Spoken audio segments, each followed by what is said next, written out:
does go for Republicans, how much they come out in support of Earl Sears, and I don't know that they will. What her margins are. And Well, and I'm glad you said that, because I'm getting reporting from the ground right now from the National Governors Association, basically saying that turnout in southwestern Virginia that was critical to Youngkin winning is down, lowest turnout in the state that they've seen. We will find out in about 30 seconds, of course, when polls close in Virginia. That does it for us for this hour, but we've got special coverage of election night picking up right now.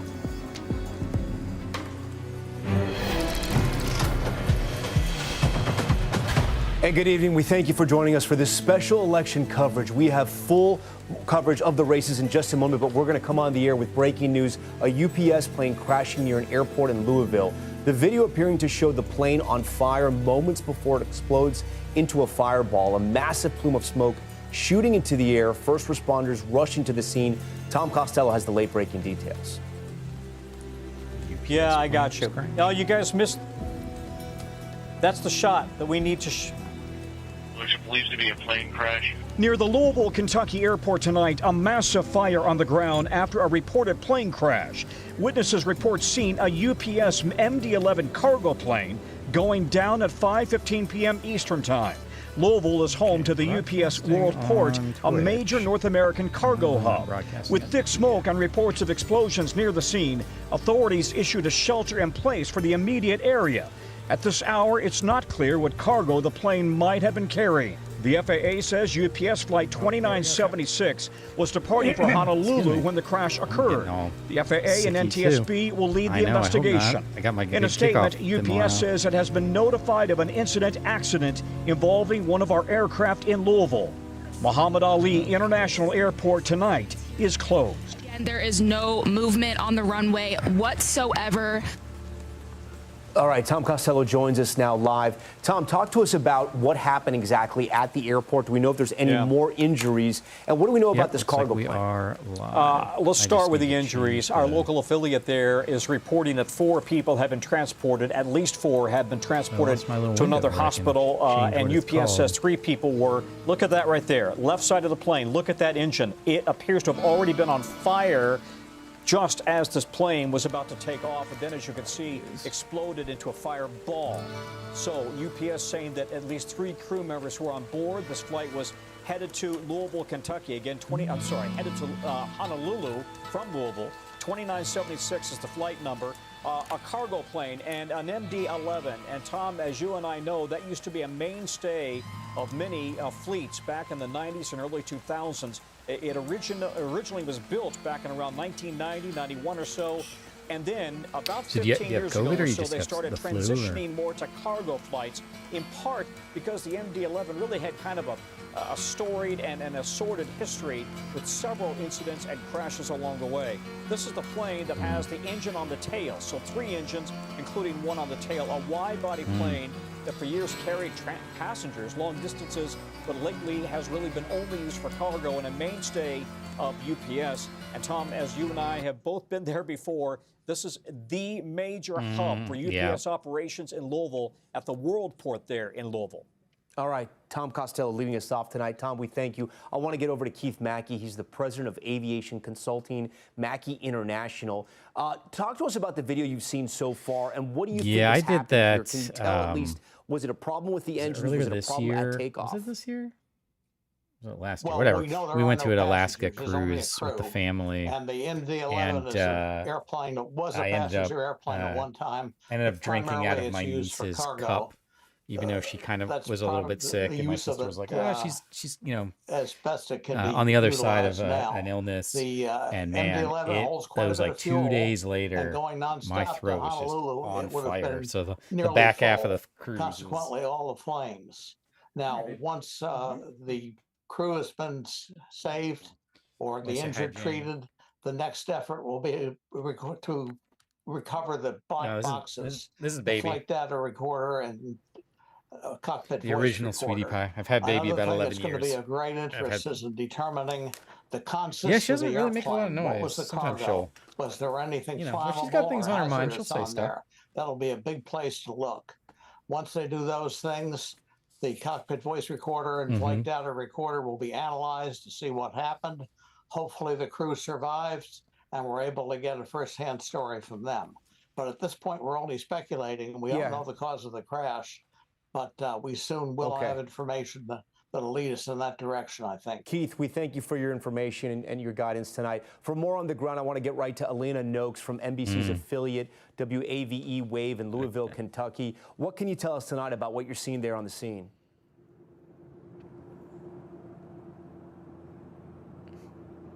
Well, so far we've seen the smoke really kind of die with the night sky as it's gotten darker. It's become harder to see, but the flames as well kind of dying down. I want to give you a live look That's behind how us. We right now Pumpkin the are first in the Bay Area of the Muhammad Ali the International first year or Airport. so, behind particularly me, when she you was, can because I got her actually at like see 10 the weeks, faintness so of I got her those as like flames a as new crews continue kitten. to work. We've been But seeing man, she from a lot was of our a little cameras, terror. crews continue to for, spray water on this oh, fire. I just like I joke, it's like living with into just like a the little 2-hour mark goblin when who's the always plane trying to like crash was stick first hypodermic reported. needles in We you. still have crews And actively you just be working, sitting around and all of a sudden it'd be road like, closures in that direction. That area is inaccessible. but thankfully so we were this done is with where that we are at phase, tonight. 'cause that was really difficult to see, but that was a lot. The smoke still, you can smell it. It's become a little fainter as that last hour has gone by, but crews are continuing to work, and the smell is continuing to cause a shelter-in-place warning. We still do have sirens that can be heard. Been there before. Even from over here. That's quite a distance from where we're at right now, where they're working the scene,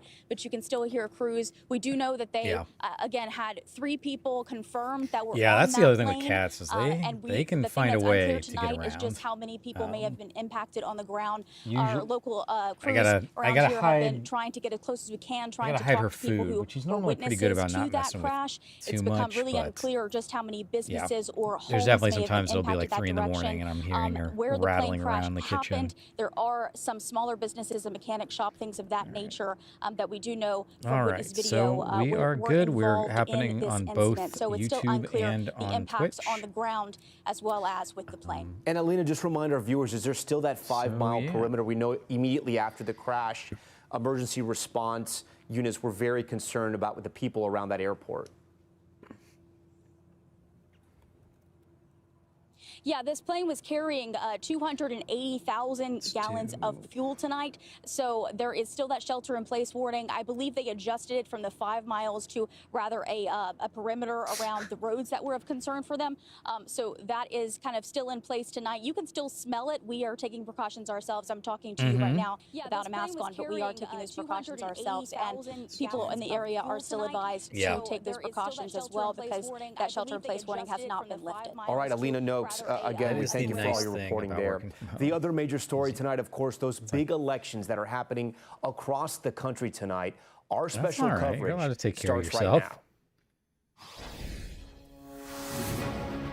now. Tonight, the elections across America. Vote for your future. Vote for your children. Set to make a major impact on the country as a whole. You cannot send this one out. In New York, the mayor's race that has captivated the nation.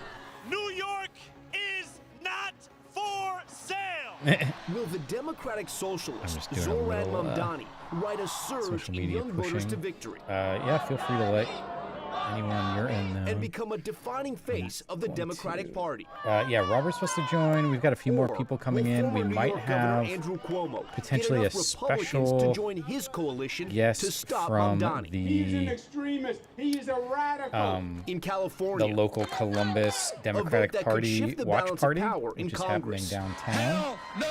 So he might call in if he's got time and just more Democratic seats. show us what's happening down there. I was thinking about maybe setting this up at that watch party, but then I was also like, I feel like that's a lot of steps. I'd have to break down this, take it there. There's no guarantee, I'd be able to find a good space to host it, and if it's super loud or whatever. Win the governor's mansion in a state that President Trump nearly won in 2024. Are you ready to fight hard for our future? And how will the ongoing government shutdown affect Virginia? Vote! With several key races. Tonight, the voters have their say. Will they send a message to President Trump or demand Democrats change course? Yeah, so begins right now. I don't have the whole list for I was gonna make the whole list for everything. The big ones tonight are the New York mayor's race, the Virginia governor's race, Here in Columbus, we have a special kind of election for city council. This is like the first city council seat that is kind of And good evening. Tonight, millions open for casting general their votes voting the first in a while. multi-state So test of President Trump's second term. there's a little The Democrats' little potential drama, strategy for the little llama midterms on drama messaging around and the that future here of in American Columbus, politics. as you can guess. Right But now, I'm polls just closing in one excited of to those see key what's going races. on. Early data in just a moment. With that, President Trump facing major headwinds on the economy let and me the cost see. of living. I think, and despite not being on the ballot, is it's something many of the candidates are capitalizing on. We're also just hours away from the longest ever government shutdown. Federal workers going 5 weeks without pay. A shutdown the president has done little to stop, even with Republicans having control of the House and the Senate and Democrats refusing to budge.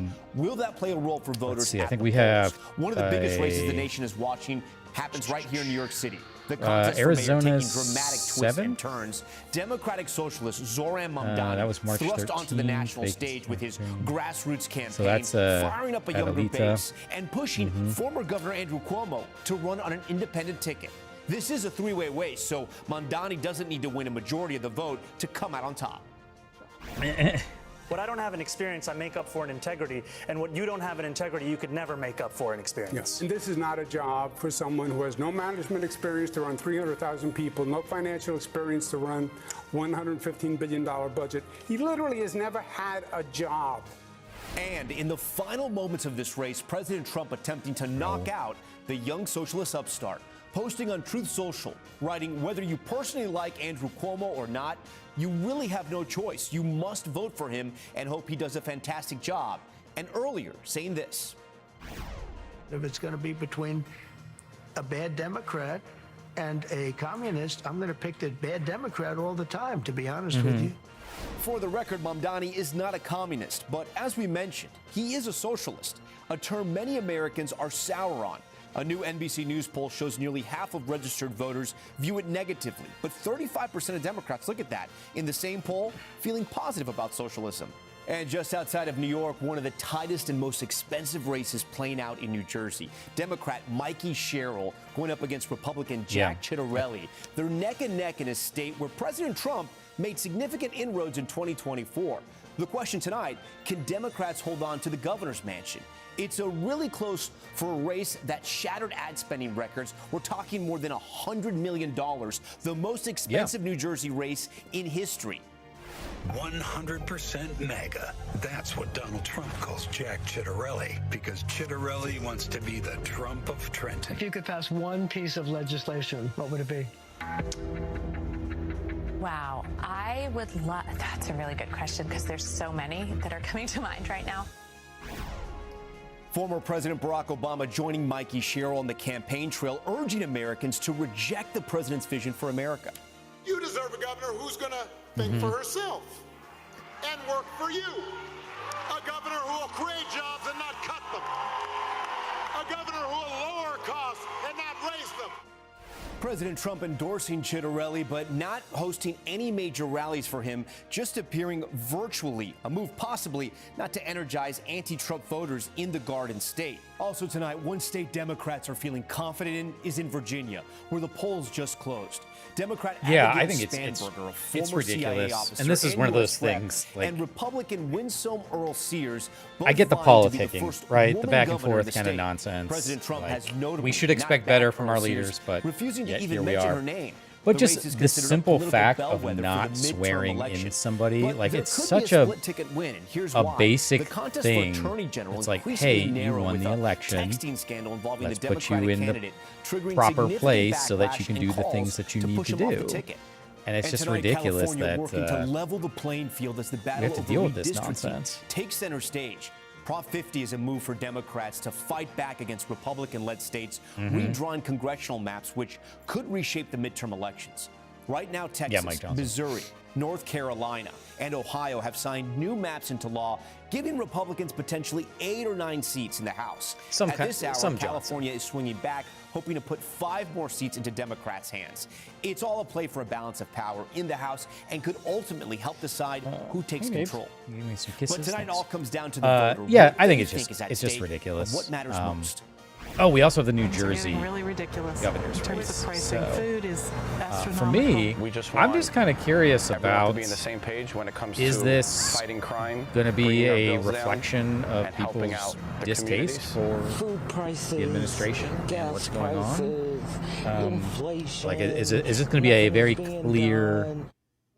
message And tonight, about right that? now, here's a look Or, at our Red you know, Wall. is This it is gonna our be kinda team more the of same, and reporters it'll be spread out at more campaign or less events back where and polling we always sites are. across the country. We'll bring you there as several states continue to cast their ballots. And of course, our own Steve Kornacki, he is in the house tonight, breaking down the results and exit polls as they come in. Hallie Jackson and Kristen Welker also standing by. We begin tonight in Studio 1A as the history-making night is just underway. Steve Kornacki, you already got data for Virginia. Walk us through what we're seeing here. Yeah, Tom, polls just closed in Virginia. You can see it's a small amount that have come in so far, sort of a scattering around the state. I can tell you in the next few minutes, one place we're going to be looking very closely at here is Northern Virginia, just out of D.C. here. Geographically a small area, but a ton of vote is going to come out of here. In fact, this county right here, Loudoun County, many people looked at the results in this county in last year's presidential election, and when they saw it, they knew Trump had won nationally. Those results came in at about 7:30 last year, so we're really going to be keying in to get those numbers out of Loudoun County.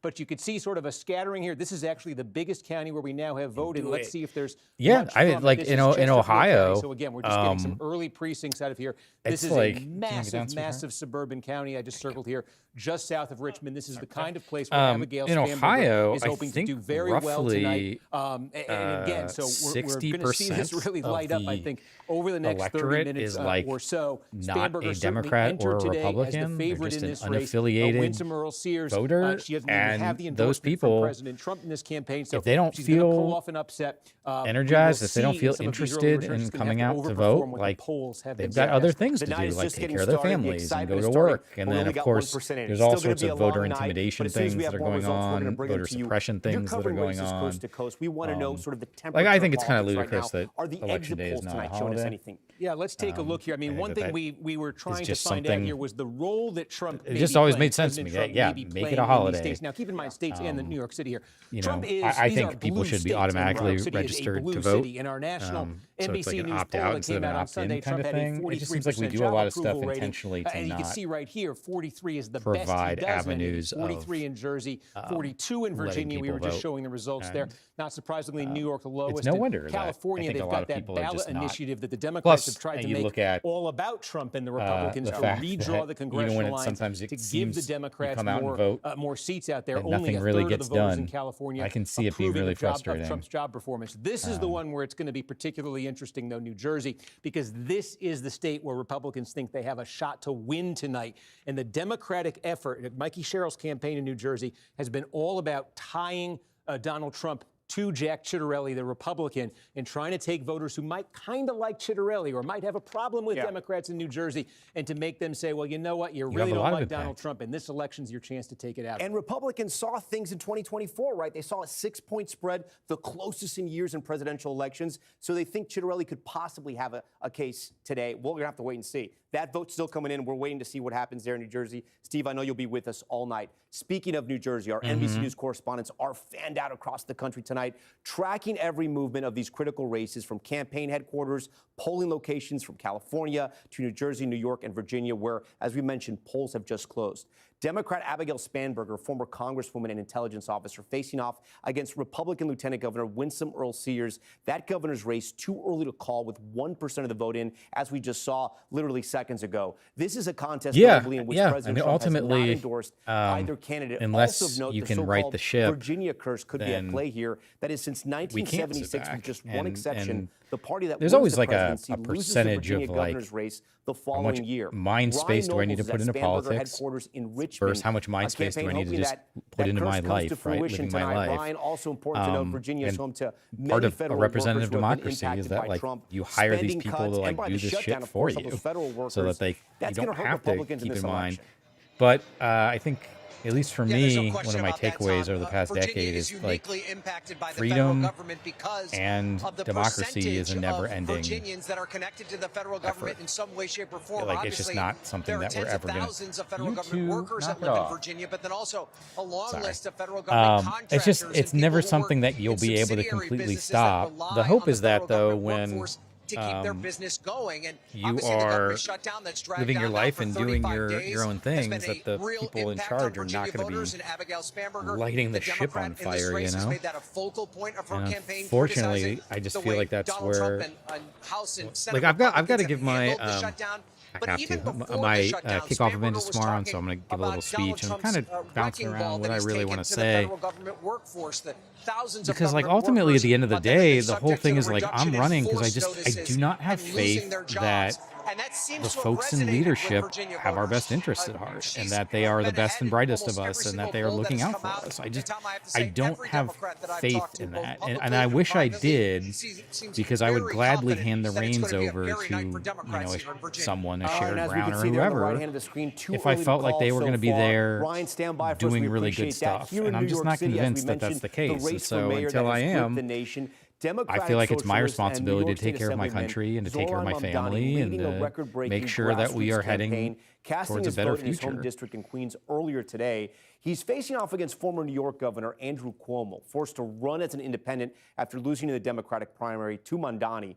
And Republican candidate Curtis Sewell, the founder of the Guardian Angels, sticking in this race until the very end, visiting a polling place with his wife today. NBC's Sam Brock is live at Mamdani headquarters in Brooklyn. So, Sam, what's the mood at campaign headquarters? How confident is his team right now?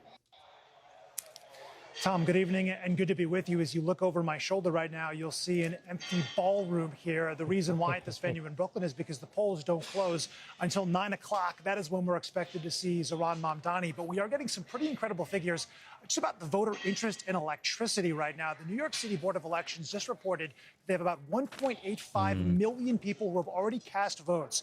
Right, that is still with 3 hours to go. For comparison, in 2021, when Eric Adams won, it was 1.1 million. The highest this quarter century had really been Mayor Bloomberg in 2001 with 1.5 million. He's at 1.85, or this contest, I should say, is going back likely to the Dinkins era for the high water mark in modern politics, which is to say there's a ton of interest right now in this race. As far as what Zohran Mamdani represents and where we are right now, think about the political phenomenon that we've seen unfold, Tom. You have the scion of this political dynasty in New York with Andrew Cuomo, someone who served 3 terms as mayor, had been the head of federal housing for HUD, but he did have to step down amidst allegations of sexual harassment. He's running against a man in Mamdani who's 34 years old. He's only spent 4+ years in the state assembly.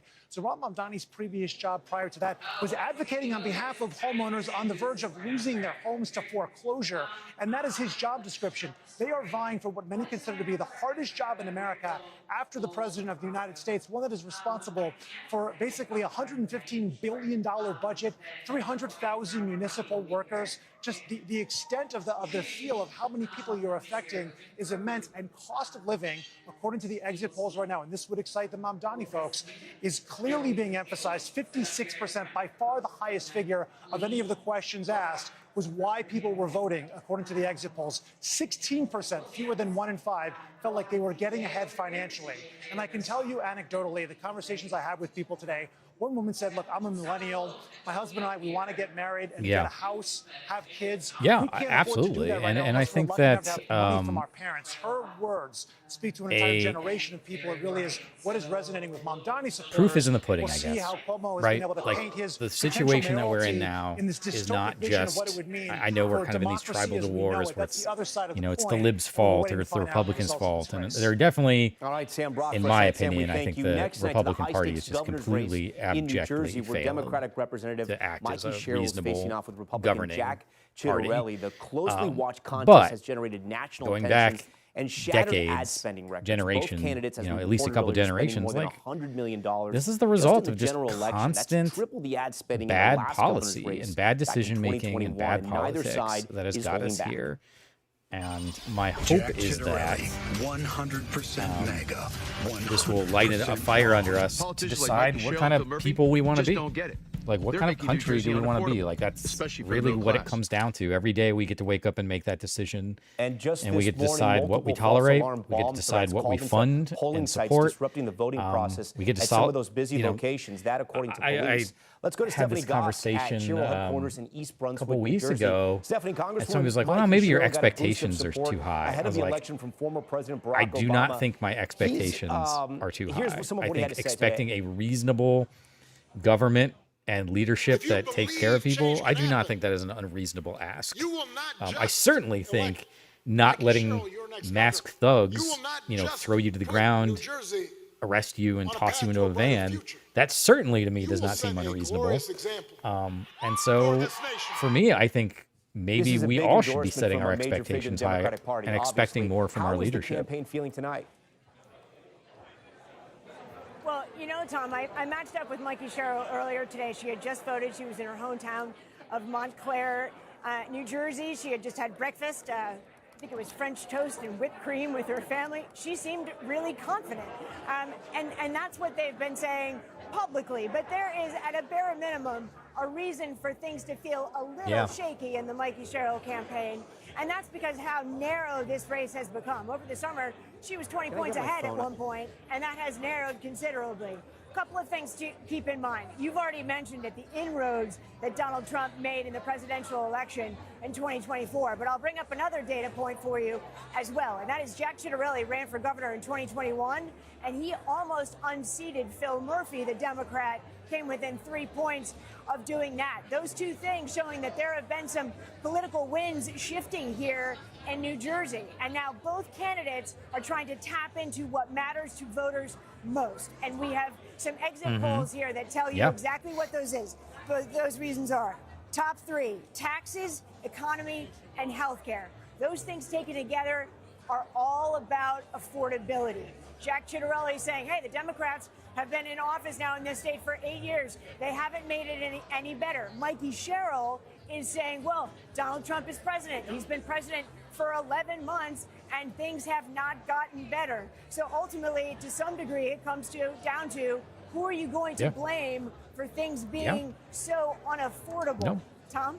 All right, Stephanie I think that we'll check back with you I think that later it's in the broadcast. wild we're in this situation. Actually, I don't know if you saw. I posted a TikTok video. I'm trying to talk. I'm trying to be a talker more. But I did a video after I did my run today. You sent me that text, and while I was running, I was just, or I guess whatever the Facebook voicemail thing you sent me. And while I was running, it was kind of like, in the back of my mind. And when I stopped, I just did a little TikTok video. I was supposed to the amount of cruelty that is going on right now is, I hate to say unimaginable, but unfortunately it is very imaginable. And I don't, there's always going to be cruel people. I get that. But just the amount of it that's so front facing these days, just so out there. And it reminded me of Conan O'Brien's, when he got booted off of his talk show. He did a little monologue saying goodbye. I highly recommend it. Anybody watch it, it's on YouTube. But one of the things he mentioned is don't fall into cynicism. It's really easy to become cynical about what's going on. And it's really easy to sort of become angry.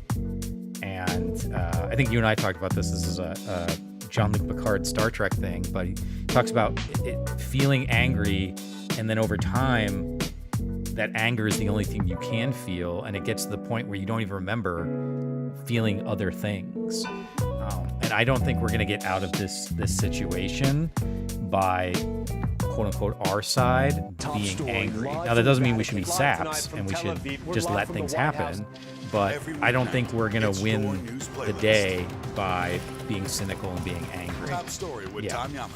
Because ultimately, then do we even want to live in that world if that's what we've created? Every night, taking you to the story. Weeknights on NBC News Now. Kristen Welker hosts Meet the Press every Sunday on NBC. Here's the scoop from NBC News, a new podcast where conversations and headlines are served daily. We are on the brink of making history in our city. I voted for Mamdani. People want progressive policies. You feel the energy? Andrew Cuomo. Yeah. New Jersey will make news tonight. We are drawing a line. The left and the right are so at each other's throats. She doesn't have a clue on how to run the state of New Jersey. We hope that Jack wins, and he's going to do the right thing. I'm voting for Mikey Sherrill. I definitely think it's a referendum on Donald Trump. Abigail's going to get my vote. I want to see the next governor be Winston Sears. Proposition 50 is important. It is about holding the line. I'm a solid no. This is bad governance. Gotta fight fire with fire. All right, those were voters across the country tonight. Let's get right over to Steve Kornacki. We have a race alert there in Virginia. Steve, you look at that map, it could be a little bit of a red mirage. Talk to us about the vote that's in statewide in Virginia, what we know so far. Yes, you see there's about 200,000 votes in, a little bit shy of that right now. Spanberger leading the statewide count here, but this is obviously a scattering, small numbers in most of these counties, except I'll give you one of the biggest counties in the state. This is the 4th largest county in Virginia, Chesterfield County. These are big, sprawling, fast-growing suburbs right outside of Richmond. And here we've got about a quarter of the vote in right now. Now, remember, people are voting in different ways in these elections. Some people vote by mail. Some people vote early in person. Some people vote same day. The folks who vote same day, and we just, excuse me for that glitch there, the same day vote tends to be the most Republican-friendly type of vote. And what you're looking at in Chesterfield County right now, what you're looking at in Chesterfield County, if I go back in there, this is same-day vote. And that is significant because look how Chesterfield County went in last year's presidential election. Remember, Kamala Harris won Virginia. She won it by about 6 points over Donald Trump last year. This is how she was faring in Chesterfield County.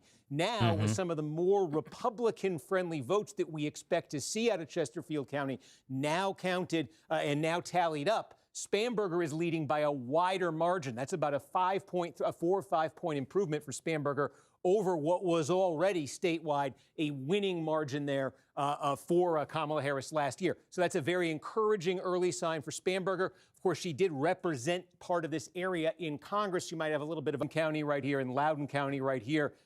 Well, that is Loudoun County. Let me just see if we got, wow, there it is. Okay, 3/4 of the vote in Loudoun County. We just got all in one batch. This was the moment last year the country said Trump had been elected president when we got Loudoun County. I just don't. And let's put this in some perspective here because this is the majority of the vote that world in this giant I don't county want that world. in and Virginia. This is again one of the the largest. way counties. I look at it, 16-point margin. I don't know if in you saw last the year's video of presidential the election. That was a peanut butter low toast margin woman for Democrats. She kind of said one of those things a couple days ago.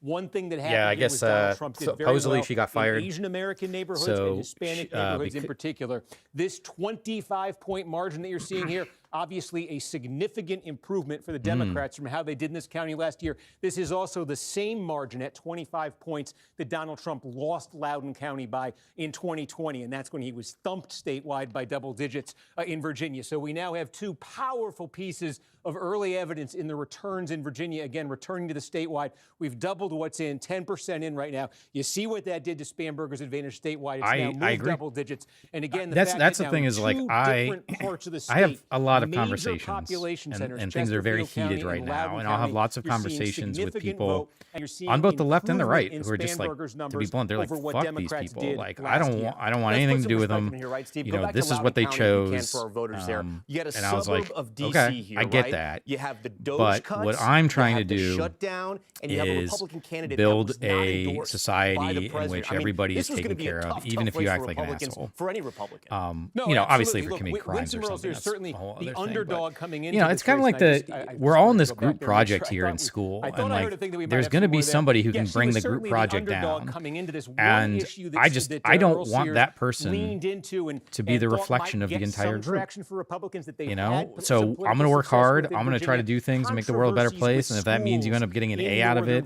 even though you were an abject detriment to the entire project, then like so be it. Students using bathrooms, controversies because the about thing is, testing like, standards, when these you sorts of set those expectations, there have been some hope on the Earl and you Sears live up to those campaign front expectations, that people those will local remember. issues might You know, resonate in and a deliver the kind of professional result, environment, that for example, Republicans were able to they get don't want to last year. work with people But that again, are like this that. 25 points here, And again, they this won't is the hire bulk people of the that are vote. like It's gonna- that. we'll have some So more, I but think this that's is one of the half of it. things that I That try is to a number remind Democrats are both very myself and comfortable getting, others is out like of Loudoun the County. internet, Steve for as Kornacki, we're powerful gonna as check it can back with you. be, Just is signal us. I not can see real you. life. Throw up the smoke signal, whatever you want You're to do. not. I'll come right back to You you. can I wanna get generate to lots a of little bit revenue close through tonight here on clickbaity set. We have nonsense Hogan and Gidley, you know former anger Trump White posts House and Deputy whatever. Press But like Secretary. for the vast Ashley majority of Atan, us she's that former wake up every Communications morning Director and for go to Vice work and are President trying to Harris, actually do Julia something or Roginski, build Julia something Roginski, or Democratic teach, strategist, and that's Tricia not how the Lenzo, world she's a Republican functions. strat as well. Welcome to you all. Hogan, let's talk At about least for now. Virginia right there. Look, no surprise there. Explain to our viewers, why didn't the president make an endorsement here? I think there was some rocky relationship early on with the criticisms coming from Earl Sears against Donald Trump, and I think he remembers stuff like that. You'll also notice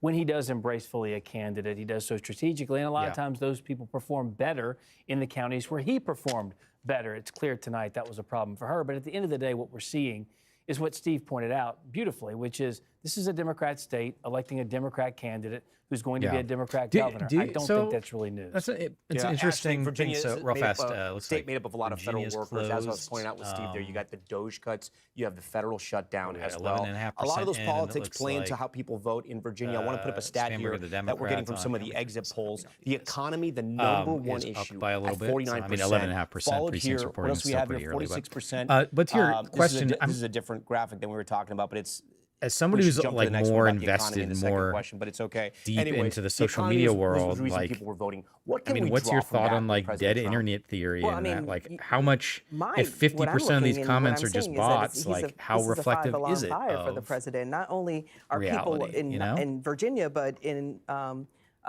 New Jersey as well, saying that the economy is not only tanking and bad, but it's their driver for turnout. I mean, NBC's poll just recently showed that the president is down on every category, every issue from corruption to cost of living to tariffs to electricity cost. He's down across the board as it relates to the economy. Hogan and I were just arguing about this back and forth. Republicans usually beat Democrats on the issue of the economy. Now NBC's poll is showing that they're down 20 points. This is a problem for the president.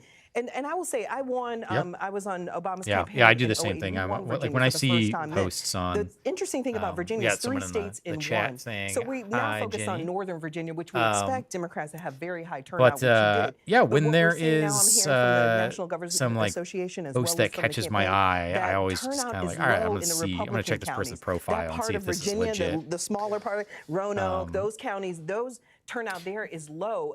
And that really, to me, signals a much larger problem for the president. Yeah. Not only do you have people saying that the economy is bad, they're voting on the economy, but I don't now know. he I can't just even it blows keep my his mind that coalition we've gotten together, here. and Republican voters are not turning out. Maybe, but maybe he and couldn't I know motivate I his try to. base I'm a pretty because optimistic he wasn't person, backing but the part of top the being ticket in that optimistic case. is Let's talk about also New Jersey, though, because some of the acknowledging points that Ashley reality. just brought up, it's a different story in New Jersey. It's and tight we're in New an Jersey, incredibly right? dangerous Republicans place got the closest right they had now. come in years. And you have a tight race now. Both sides spending more than $100 million.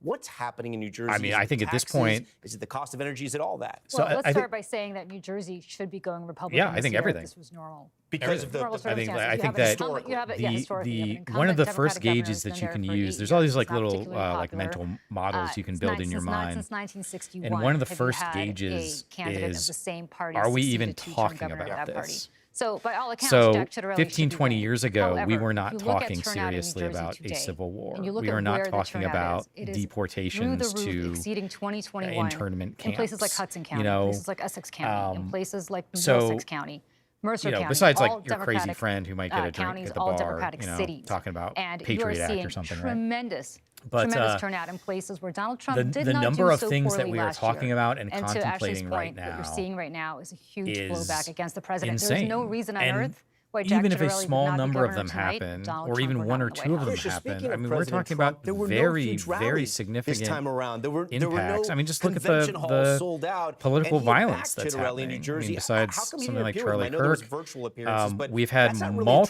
style. multiple It's not political necessarily Trump's candidates style. Look, be we all know attacked Donald and Trump is or not on the murdered ballot. And sometimes just his in the influence past doesn't year. necessarily help the voting process, especially So in you a think it was state- calculated? Yeah, he's like, always and it should calculated. be He knows unacceptable. exactly what he's doing. I think his And I endorsement think of Jack that Ciattarelli could not have for been any me, stronger. At least what he that put is one on of Truth that is one of the Social, things that I in just that respect. But I think, despite the fact cannot that he's not on the ballot, sort of forgive I am what has been optimistic happening that this will with be the positive Trump for the side of midterms for the Republicans. things, Look, where it's it's an just off like, year. we're not going gonna get out of this Republican voters with were not this man as a enticed to get out leader. to the polls, but Like, I still have a lot of hope it's for not Ciattarelli. in Let's talk him about New York City, Hogan. The to president sort of putting his thumb on the scale, at least bring trying people to, together. In It's the not a last part day of his this campaign ethos yesterday, saying to vote for Andrew acknowledge Cuomo, try to knock reality out and the Mamdani. challenges of reality. Does he have any effect in this to race? And could he have solve possibly real hurt problems? Cuomo by getting Like, that's involved? just not I don't how think he hurts Cuomo functions. because I think Cuomo hurts himself. He was a horrific governor. I mean, his basic campaign was, I'm here to kill old people and grab ass. He was all out of old people, so he had a big problem moving forward.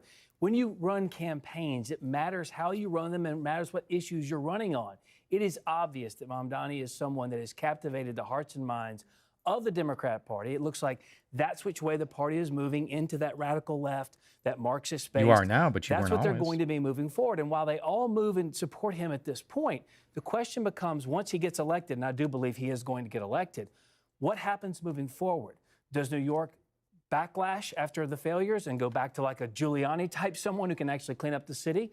Or do they keep moving forward and doubling down on socialism and Marxism? So it's more, for me, not about tonight and more so about where the party, the Democrat Party, goes in a place like New York that is wildly Democratic. Of course, moving forward, what will his blowback be against the party should he continue to, should he fail? When you see Mamdani, do you think he's the future of the party? I mean, I will remind you, I mean, it was just 2020 when Democrats had a reckoning with the term socialist and Bernie Sanders, and that was one of the reasons why Joe Biden won that nomination. Or do you think he has the kind of energy and he's talking about things and he has the social media strategy to electrify Democrats? No, I mean, I think there is a commonality between Bernie, who happens to be one of the most popular Democrats in the party right now. He's not actually in our party, but he's one of the most popular, well-known Democrats. And Mamdani is because they are hyper-focused on affordability. I'm not sure what is extremist and Marxist about being able to afford your rent, being able to afford groceries, being able to live a life with dignity. And that's what Democrats are focused on. I just recently met with Ken Martin, who's the head of the DNC, and he said, listen,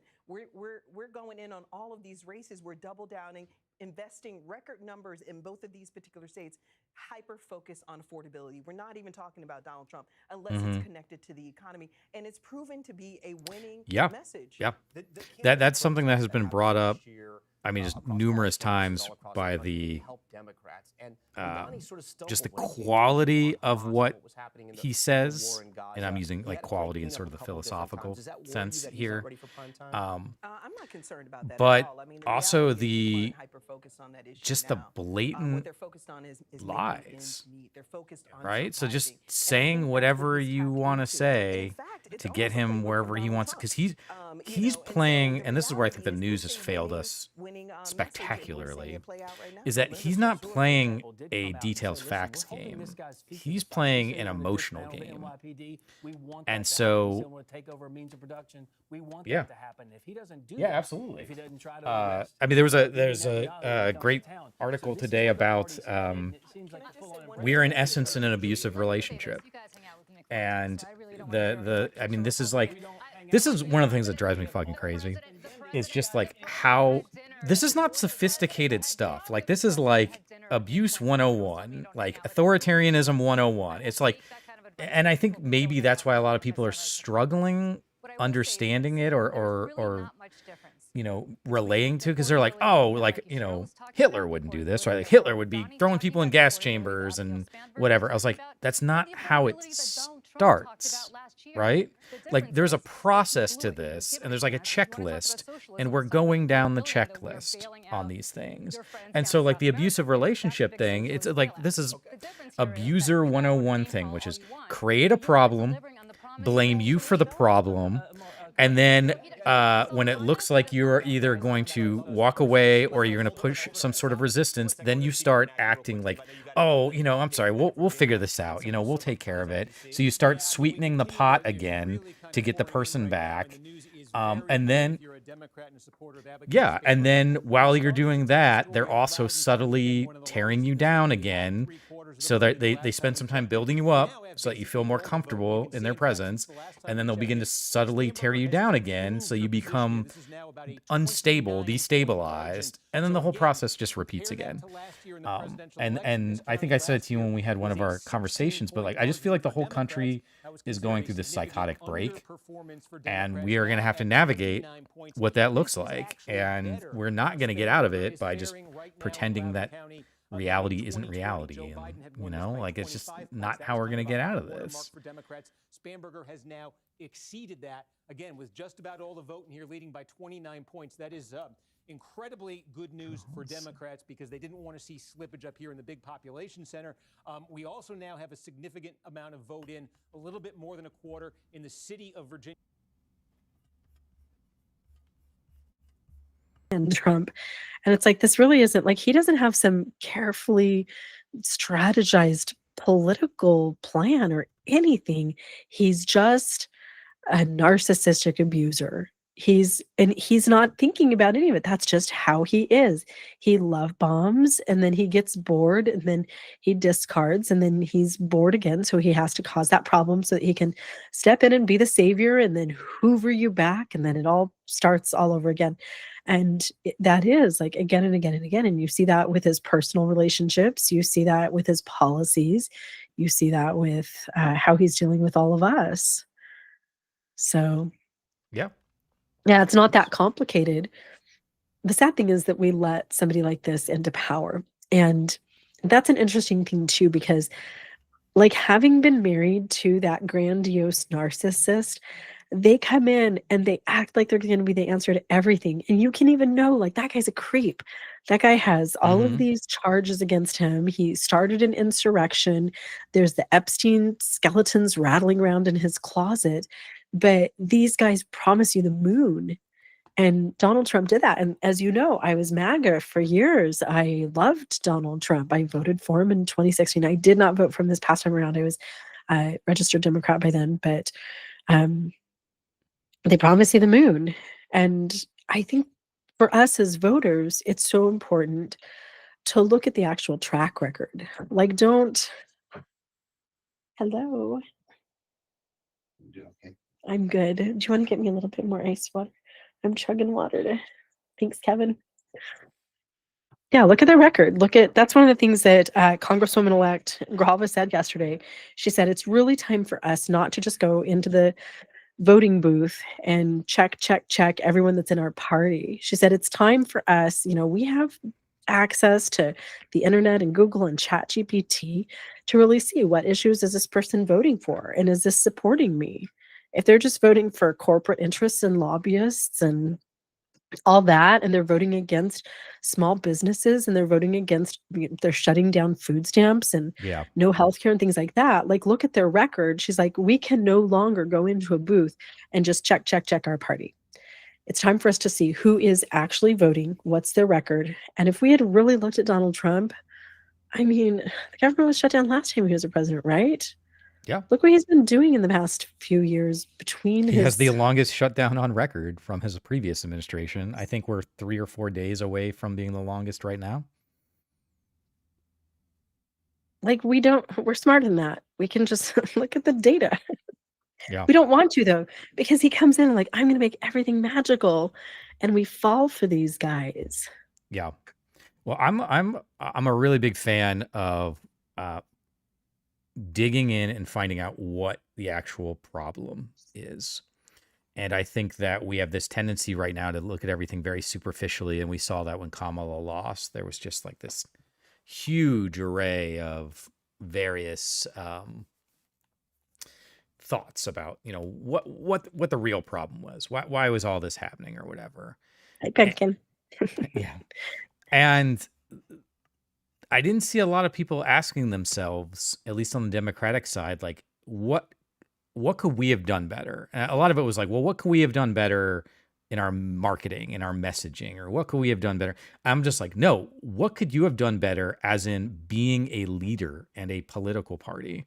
I remember, this is sort of a silly story, but when I was in public health, one of the professors that I worked with. I wasn't involved in this, but she told the story.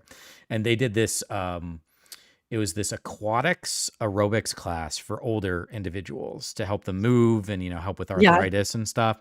I took some of those after one of my surgeries. I took a water aerobics class. It was so great. Yeah, And everybody yeah. in the class was like 90, and then me. Totally. Yeah, they're awesome. Yeah. And so they had It was a lot of work.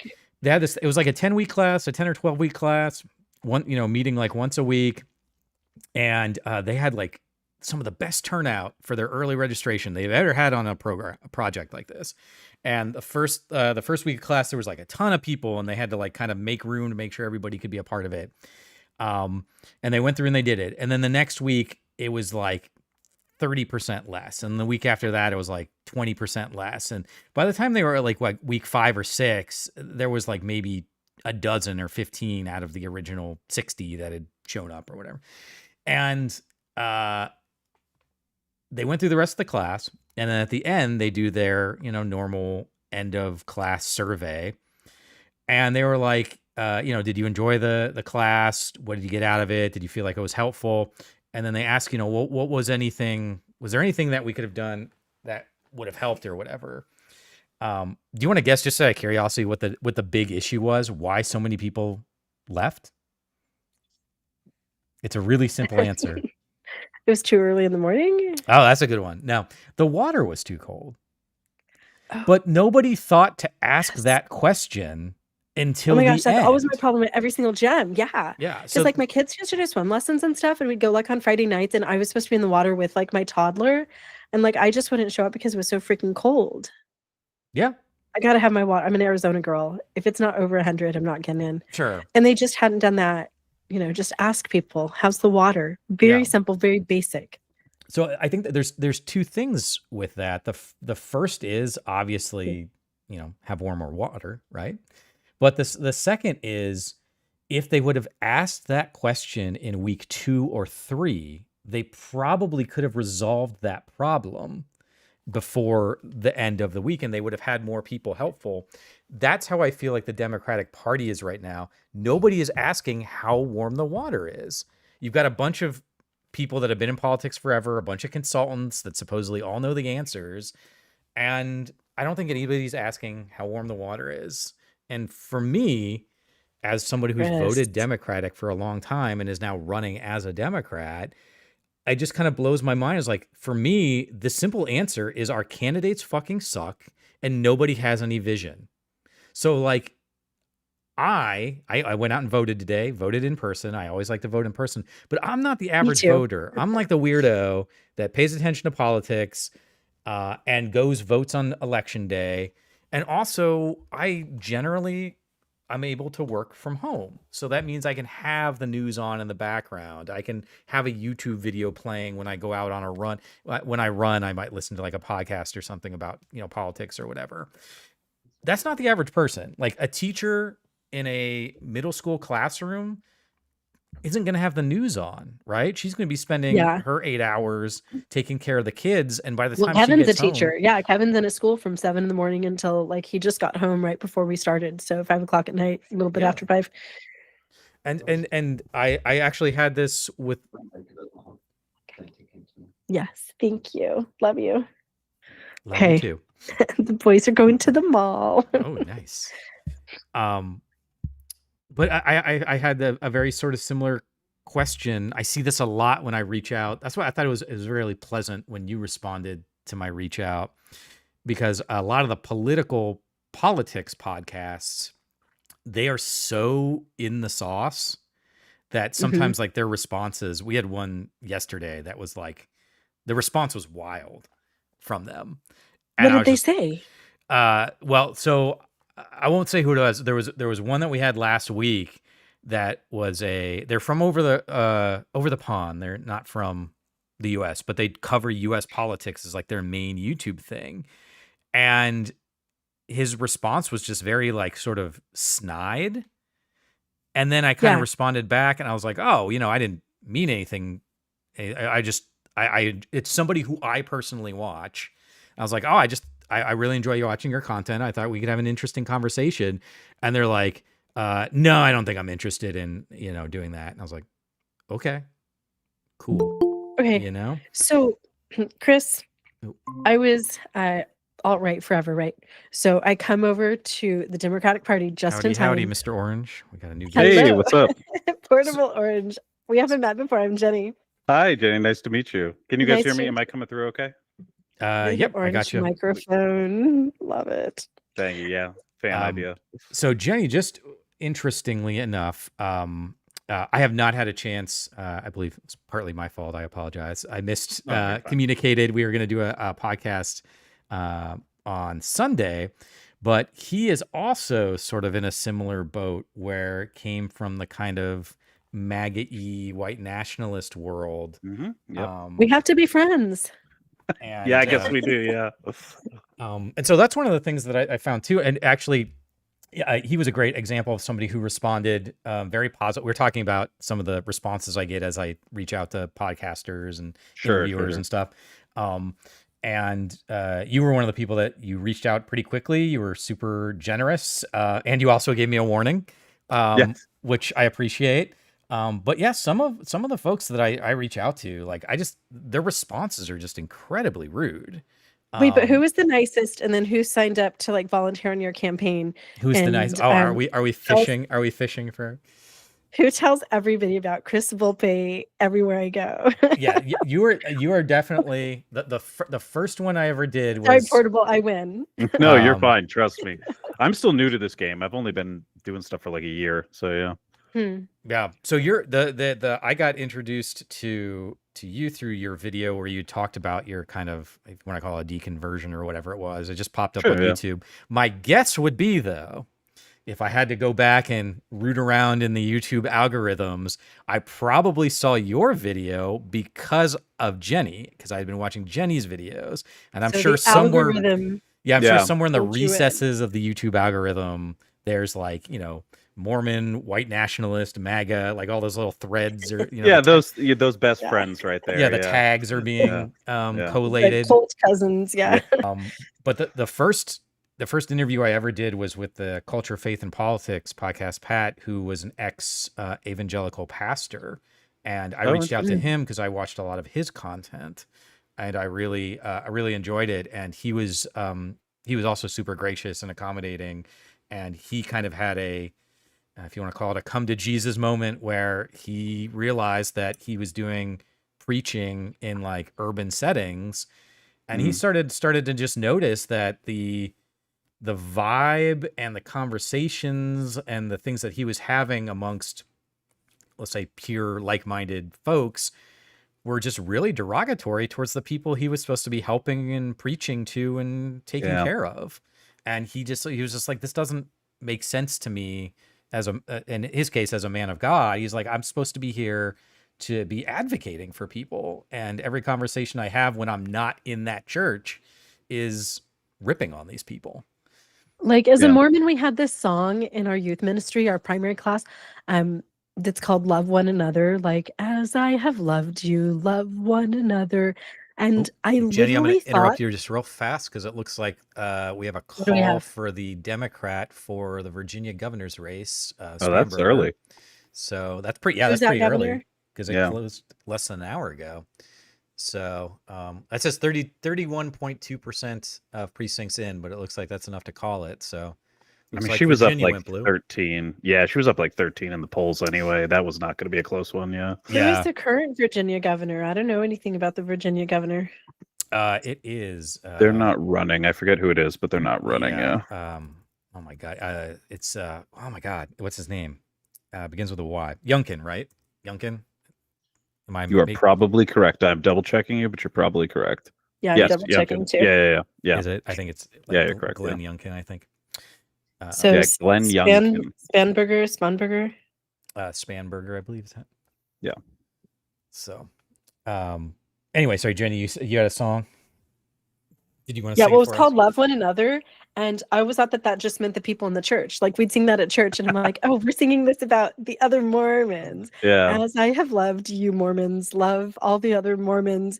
So yeah, no, I went to school, and like, I wasn't gonna love the black kid, and I wasn't gonna love the Catholic kid, especially like not the Catholic kids, right? Because they were like the great and abominable church. So Like, I don't know. That was my church Oh, that's funny. experience. I'm Catholic. I didn't realize Mormons saw Catholics as like some Y'all are great in our Book of evil. That's so Mormon. interesting. Yes. Really? Okay, my Book of Mormon isn't here on my desk, but the Catholic Church in the Book of Mormon, it doesn't specifically say Catholic Church, but this is what some of the prophets taught.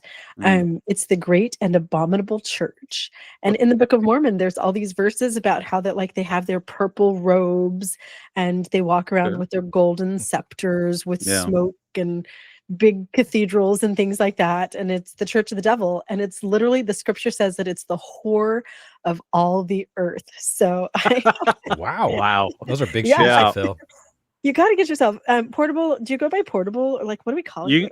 My real name's Andrew. You can call me Hi, Port. Andrew. A lot of people just call me Port. It's a nice little mononym.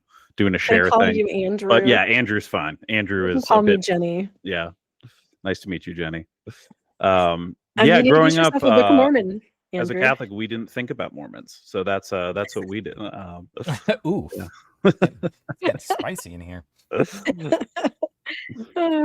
Hilarious. No, but it's always interesting because for me it was a similar thing where in my church it was, even for a Catholic church, it was fairly progressive, and I knew like there were members of the congregation that were gay, and we kind of just didn't talk about it. Like it was like, all right, Don't ask, don't tell. yeah, exactly, that sort of a deal.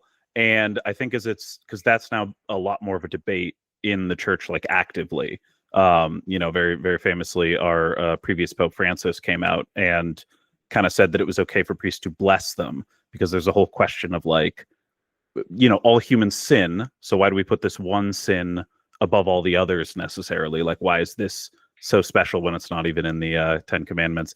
It's always an interesting thing when it's like faith exists in church in a way, and then you go out into the real world, you meet real people, you start interacting with people, and it's like there's just always a shift that happens when you kind of have to like confront the reality of the world as opposed to just the faith that exists in the church. Yeah. That's really interesting. So, Andrew, I left the Mormon church because of LGBTQ issues. And my whole entire life, I'd go to church and we learn gay people are evil, right? Totally fine. Like you learn that in church and it's like, amen. Yeah. And it's all just theoretical. It's not like the rubber's not hitting the road.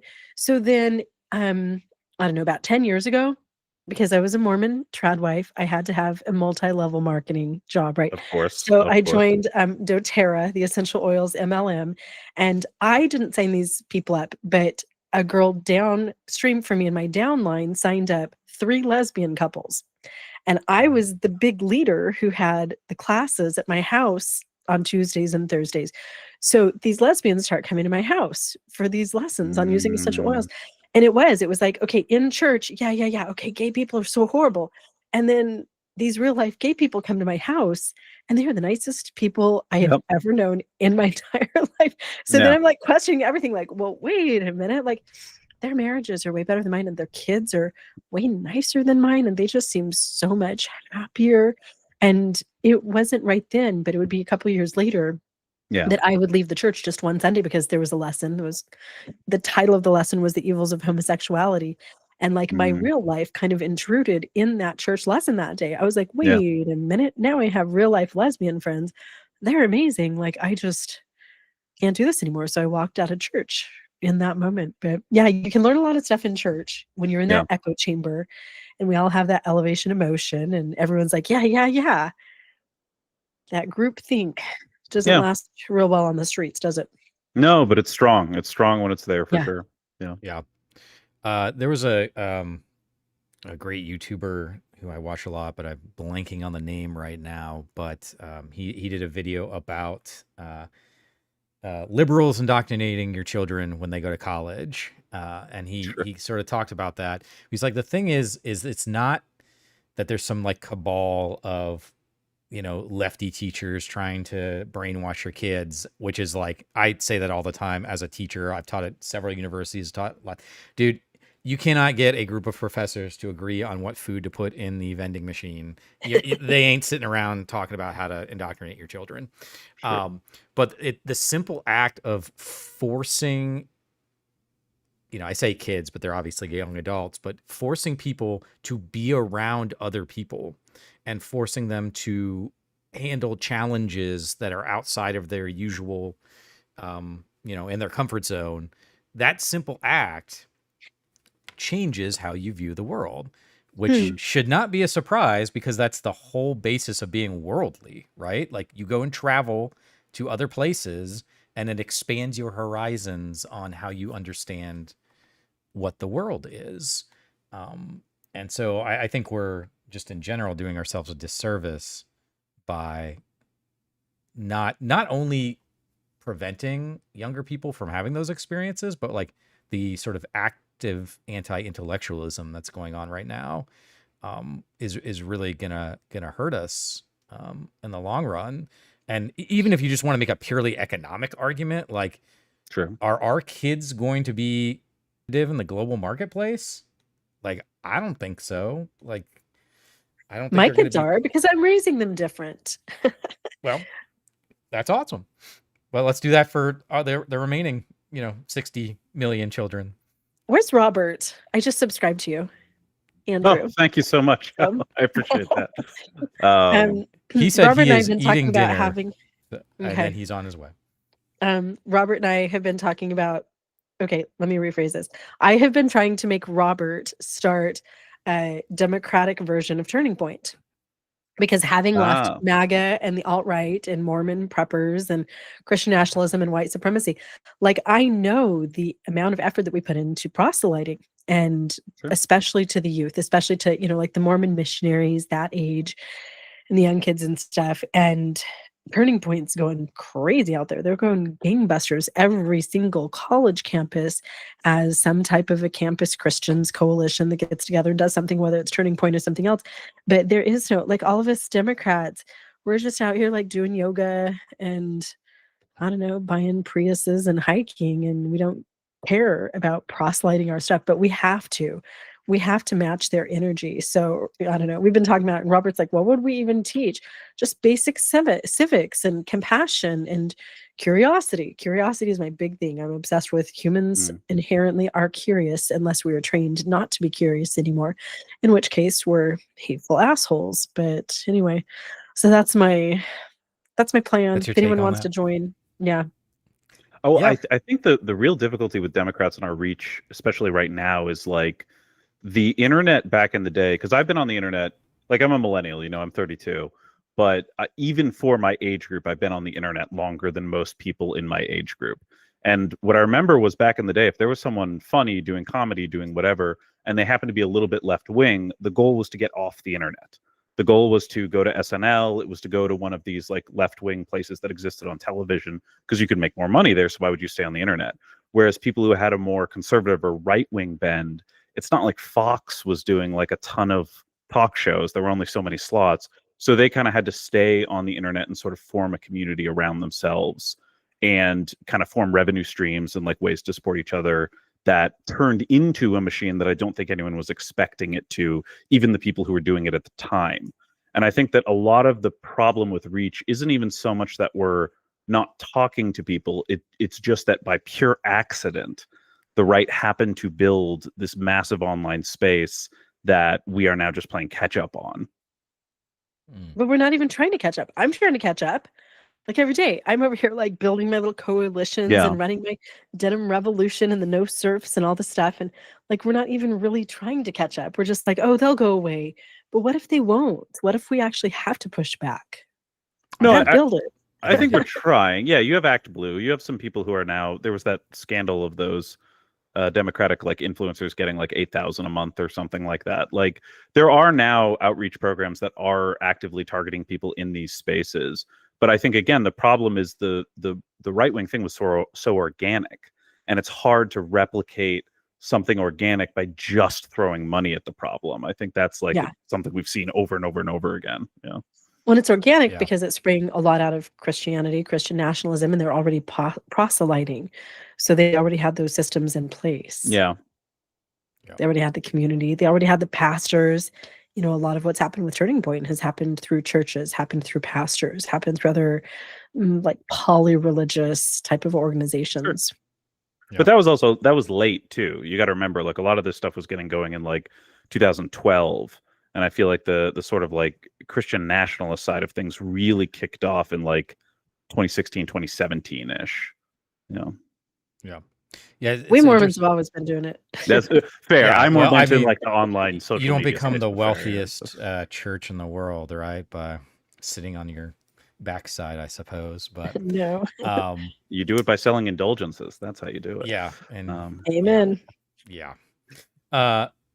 Jenny, you and I have talked about this, but this is, I think, one of the things that I don't know why the left sucks at this so much, but like building for a group that's so based around building communities and big tent and whatever, we just really suck about bringing new people into the fold.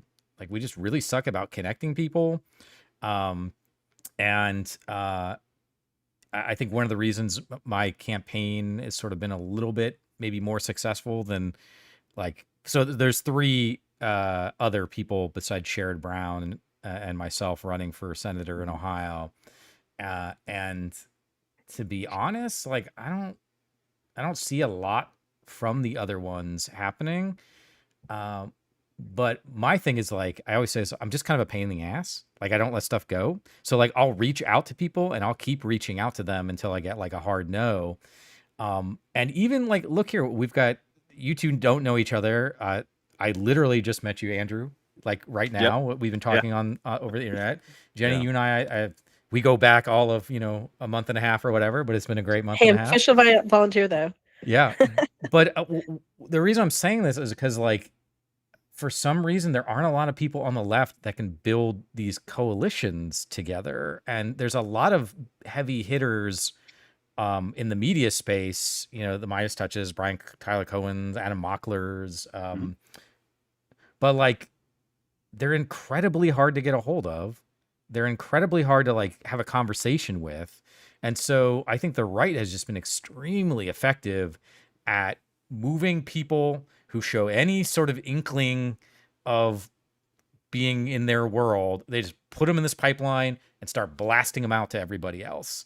And the left just doesn't do that. Like we stage gate everything.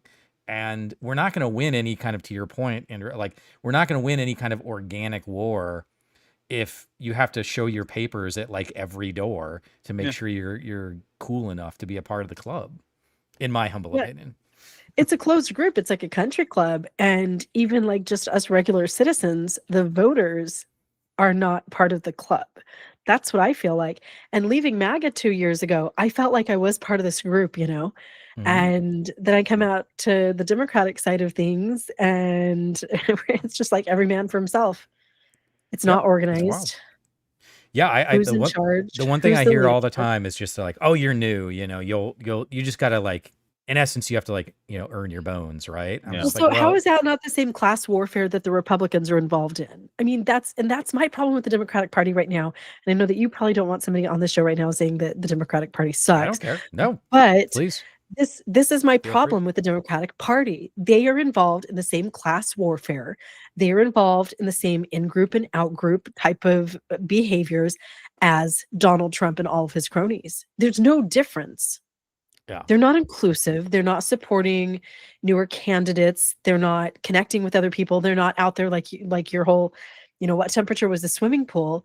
Nobody from the Democratic Party gives a rat's ass about my life and my kids any more than the Republican Party. At least Donald Trump pretended to care about how I felt about the price of eggs. Yeah.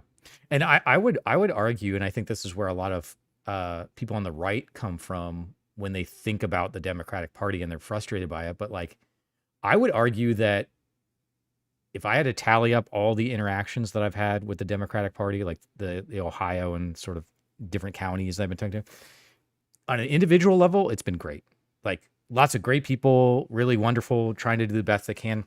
At a structural level, it has been incredibly not only frustrating, but insulting in many ways, where I'm literally told, come back when you know more, or for example, the fact that Sherrod Brown is running, like that in and of itself doesn't make me mad, but the fact that none of the other Senate candidates in Ohio were contacted when Chuck Schumer came into town. He came into town to convince Sherrod Brown to run, and he didn't contact any of the other Senate candidates. Like we all could have gotten into a room and been like, okay, what is the best strategic thing for us to do to win this election, right? And we could have talked about how we could share resources or whatever. They did not care about us. If you're not Sherrod Brown, they did not care about us at all. So it just feels very dismissive when somebody, and again, I'm not trying to toot my own horn here, but like I've spent a tremendous amount of time and personal money on this, and I am not a wealthy guy. So when I'm spending thousands of dollars on something like that's coming out of my pocket and like I can't afford my rent, like I would at least, an email would be nice, right? And so it's just you're not part of the in group. They have the same in group and out group stuff that Donald Trump has. And so I hate to say this, and I'm sure someone down the road will chop this up and use it against me in an ad, but in my entire life, I'm 44, so I'm a first-year millennial. So I'm leading the breach here. Yeah. You're backing up the rear, but I have been voting almost exclusively Democratic, more or less, my entire adult life, and I have never been so frustrated with the Democratic Party right now and so willing to just be like, F it, I am done with you guys. And I'm running as a Democrat trying to make the world a better place. And I'm just finding the whole experience on the establishment side very, very frustrating, which is actually kind of funny because the first piece of advice I ever got when I officially announced was with another Democratic kind of operative. And she was like, don't waste your time with the Democratic Party. Just build your own coalition, build your grassroots, go out there, make connections. Don't waste any time with them. And like, I can see now why she gave me that advice. So then it's just every man for himself. Yeah, but that's not how you build a winning team. No, it's not. But we lost. Well, I do think that's how parties change, though. Like, there's a lot of things with AOC I disagree with on like policy positions. Sure. But the fact is, she's incredibly impressive to basically not have the blessing of the Democratic Party, win in her district, use that to kind of catapult herself to being one of the most recognizable faces in the party, using that to kind of dictate policy discussion, not dictate, but like be at the forefront of it in a lot of senses. And now is at the point where she's doing these tours with Sanders that are going like very, very well for her. And I think that in a way, it's like, that's like, it sucks, it's not a good system, but I do think in a sense, that's how the party changes, is you get a message out there, you get people listening to it, that starts to get people behind it who then can spread the message further, so on and so forth. And then that trickles back to the party where eventually you get the in-group, to your point, saying like, oh, okay, maybe we should listen to this now and start to pivot on some of these issues. And I think you see that with some of the pivots that are happening right now on healthcare, where like, I don't know that in the Democratic Party, anything other than like improving the ACA as it is was ever what people would think of. But now I feel like public option is something we could see on the floor if we get a Democratic president in 2028. Like these, I think it's painful and it's slow and it's very, very frustrating. And Chris, you're fighting the good fight. Like you're very much on the front lines dealing with the BS that someone coming along with your positions in 50 years probably won't have to deal with.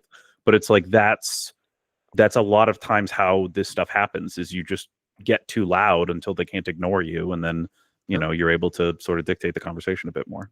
Yeah, I think that's very astute. I mean, that's what Trump did. Yeah, exactly. He just built in a coalition of people that could not be ignored when it came time to vote. And then he broke the Republican Party. But yeah, I guess I agree with you. I 100% agree. And I think that's generally how it's done. My argument has been, and I've said this to many Democratic establishment people, is what is your goal here? Because if your goal is to win fucking elections, this isn't the way to do it. Right? Mm-hmm. Like, that might be how change happens, but there's significantly more effective ways. Like if you imagine that this was a corporation, right? A political party or the country, and the corporation only functioned by whoever the loudest voice was for the dude in the mailroom or on the working line, like that would be a terrible way to run a corporation. Like the people at the top, the people in the middle, they should be looking for new ideas, new ways to innovate, analyzing technologies, listening to their employees. Like that's how you remain agile. And I think one of the issues that I've noticed within our political space is that, and I see this because I'm looking at it from sort of a small business owner, someone who's run and started many businesses, is they do not see a political party in that way.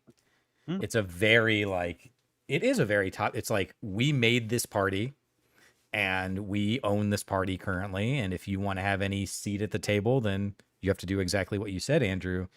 But I keep coming back to the question of what is our goal here? Because if our goal is to win elections, if our goal is to put forth policies and values and vision that help people out, this ain't the way to do it. That's why I think it's important to have younger candidates like yourself, Chris. Like, that's one of the reasons why I've had other people who wanted me to volunteer and spend time, even sitting here right now tonight watching the elections with you. And I'm just all Chris all the time, because I think it is so important for people like you who are younger, who see things just a little bit differently, who have a different experience than a 70-year-old would. I mean, I certainly don't like to participate in ageism and discriminate because somebody is older. Sure. But I think that right now we certainly need an influx of younger people. I was so glad that Adelita Grijalva was elected, because she's younger. She's going to bring a different skill set to Congress than her incredible dad, who is an amazing public servant, Raul Grijalva, did. So I think that it's time for us to turn to some of the younger politicians. Unfortunately, not a lot of people your age are running because they're in the height of their careers. They're busy working, they want to be able to afford their rent. They're raising kids and stuff. They're not It takes a necessarily lot running, of time, and it's expensive. Like, I see So why. please donate. Chris, will you have the link in the comments for your donors? We There definitely need was, some more and we donors actually for have a Chris. QR code on the screen right now if Okay. you'd like to donate. And just every little bit helps, because every flyer, Absolutely. every travel across the state to sit down with people, the gas money and the time that's coming out of Chris's personal pocket. And I personally would love to see you in Congress. I would love it. I live for it. There's barely a day that I don't drop your name somewhere. I would push love your to be stuff there. somebody. I think that I think we do a lot of really amazing things. And I mean, I'm somebody that works extremely hard. I'm a quick study, and I want to see good things. It's weird, again, because it's like, in the back of my mind, I'm not running to be a career politician for the next 20 years. Like, I want to run so that I can help get the world into a better direction. And then you're going to retire and play golf? I golf? want to come back to my life, right? Like, I like my life. I love Tom, who is on here. He's in the chat. Like, he's been one of my partners at my video game company since we started in 2013. And just my team is awesome. I've been working with the same people for over a decade. I run my gaming expo with the same folks, more or less, that I've been working with for over a decade. And just I like the life I'm building. I like my little mini industry video game empire that I've built, and I like teaching. And I think I know I will be really good at being a senator, and I'll also really like it as well. But politics isn't, it's not like a passion of mine in the sense that it's what I always wanted to do since I was a little boy, it's something I'm good at. And I feel like the country needs folks to step up and really start pushing it. And I'm kind of, Andrew, you mentioned something like maybe people would be receptive to a public option. And in the back of my mind, I don't know. I talk to a lot of people, and a lot of folks are like, can we just get the fucking universal healthcare already? Like, they are ready to jump over these things. Now, obviously, that's not the, who I talk to is not the end all be all of what people feel.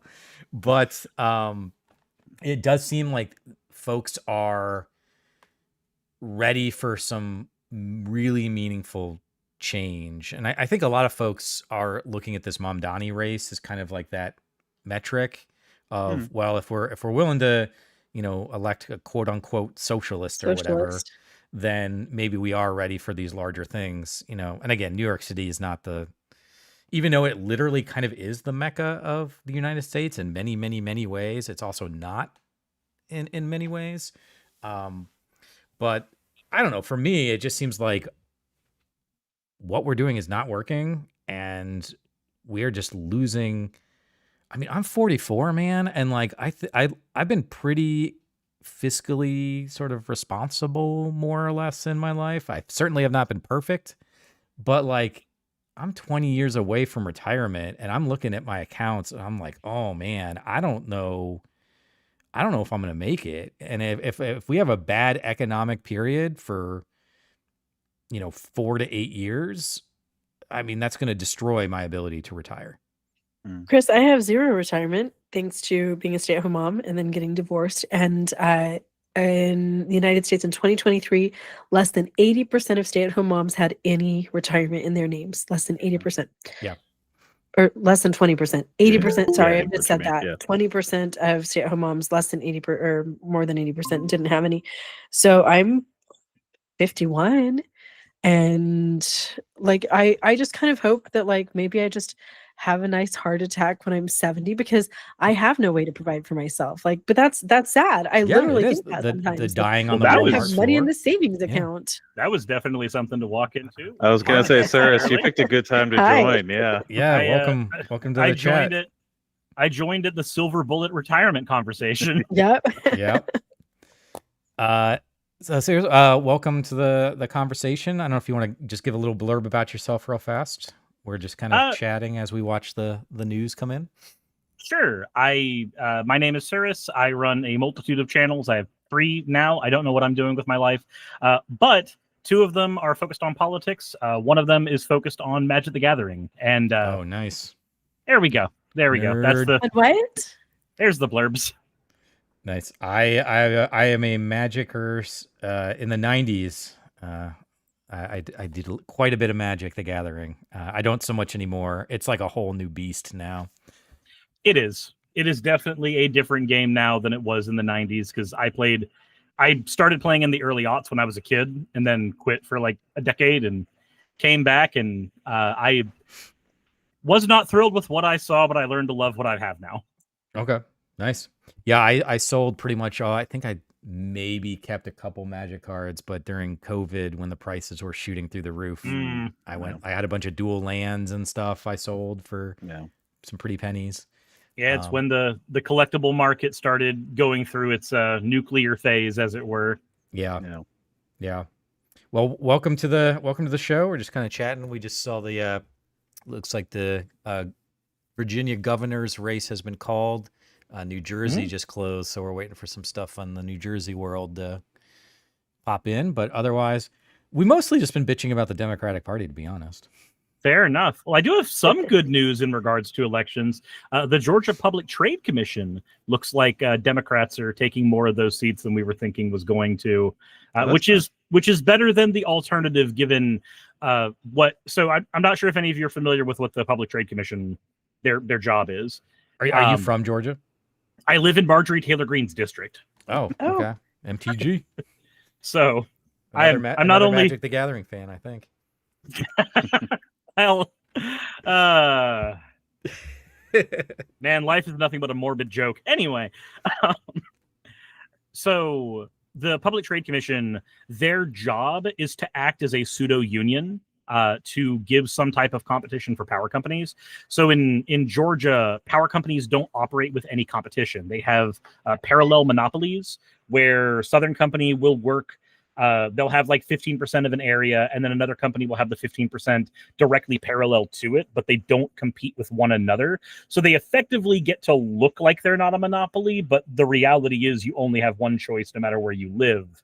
So you are under a monopoly no matter what. Is the pricing regulated by the government, the state of Georgia? That's what the Public Trade Commission's supposed to do. Okay. But they've been mostly Republican ran for a while now. But the Trade Commission, they're supposed to operate as a pseudo union that gives some semblance of competition and fighting back on prices against what we're seeing from Georgia Power. So as an example, my power bill from Georgia Power has been between $500 and $700 every single month for the past year and a half. So is it... That's rough, man. Is it regulated? Probably by somebody, but not somebody with Georgia voters' interests in their heart at all. No, I've literally just taken my Georgia Power bill and cropped out my address and put it up on stream and just went, "Hey guys, how's this look for you? Because this looks nightmarish to me." Yeah, that's rough. I'm just in a small 1-bedroom condo. But generally, I'm somewhere in the $80 to $130 range for my electric. Yeah, that sounds like a dream. I want that. Well, now in Ohio here, we're having a lot of conversations around servers. So we're building servers, and they're eating up a lot of our electric costs because we have AEP, like we have like a regional monopoly.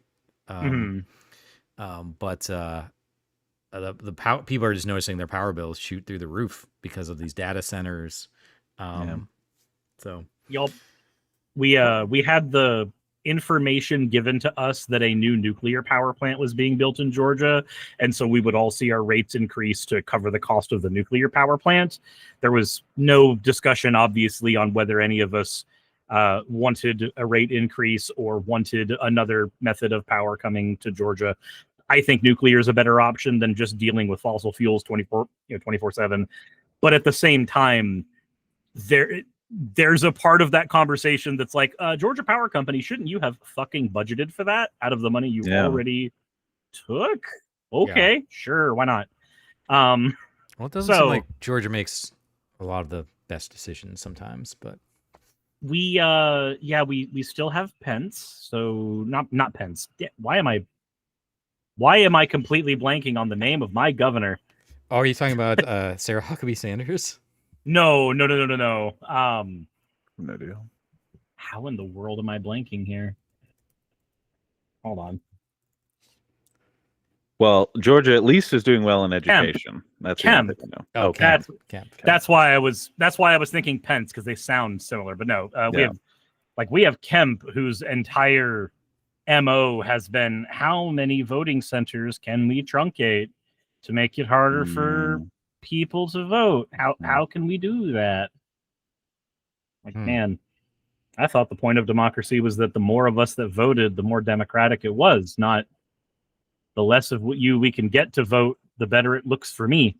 Well, I think we've lost the plot of democracy a while back. I agree. Yeah. We're trying to get back on the track though. So yeah. Well, Jen, you were kind of talking about something a little bit ago that I found pretty interesting, because that you remember when we were chatting, I think it was last week, and we talked about when Trump had told women that, don't worry about it, I'm going to take care of you or whatever. And you had mentioned, Jenny, that was like, that had touched sort of like a primal part of you in a way. And I talked a product of the patriarchy. Yeah. Well, I talked to my wife about that yesterday or 2 days ago. And she mentioned, she was like, not if you were raised by Grammy Unger, which is her name, Karen Unger, called her Grammy, because she was very, very explicit about like, I'm going to set you. So first of all, she was an oops baby. So she was younger than, she has 3 brothers, much younger than her 3 brothers. And so I think she's the princess. in some ways, but also her mom was just super busy and was working, and she wanted to make sure, because her mom lived in a time when she couldn't even get a credit card or a bank account without her husband's permission. Right. And she was like, I don't want you to ever be in that position. You don't want to have, for lack of a better turn of phrase, you don't want to have the man come in and say, don't worry, honey, I'm going to take care of everything. Because you're like, well, I thought we lived in an age where I didn't have to have that. I thought that was unnecessary. But we don't, though. More than half of American women still want that in recent polls. And evangelicals, Mormons, Baptists, so many religious communities, the women are still raised to be trad wives, biblically based, with the man as the provider as ordained by God, and the woman as the helpmeet and the nurturer. So I was raised explicitly that God wanted me to stay home, that God wanted me to be reliant on a husband. So like if I had a job, Kristen, I talked about when I went to college. So I was being a rebel. I decided I'm going to have my cake and eat it too. I'm going to go to college. Nobody wanted me to go to college. Nobody helped me go to college. I was 17 years old. I went to my guidance counselor at high school, and I was like, this is back in like the early 1990s. We didn't have the computer or anything. So I'm like, how do I go to college? Like, how would I fill out applications for that? I figured out Pell Grants, got my grandparents to pay for a little bit of my tuition, and off I went. And everyone was kind of just like, but they also knew that I was going to find a husband. So I was there to get my Mrs. degree. I decided I'm going to So be I think a it was just like working. a phase. Yeah, it was kind of a phase, but also like they were happy because Jenny's going to go to college. She's going to fall in love. She's going to get married.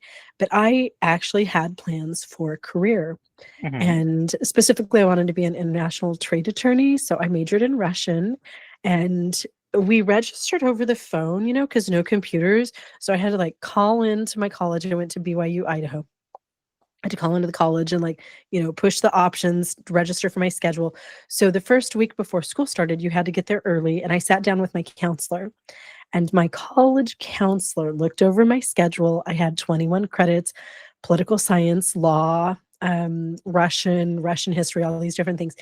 And he looks me dead in the eye and he's like, Sister Fisher, Heavenly Father has commanded you to be a wife and a mom.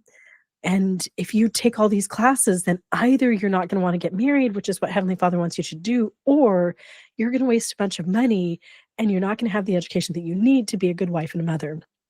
So this man stripped my schedule, and I ended up with my Russian class. I did end up with one political science class, but then I had a early childhood development class, which I hated. I had a dating and marriage class that is still on the books right now at all of the BYUs, a dating and marriage class. I paid on student loans to pay off that dating and marriage class for like the next 10 years.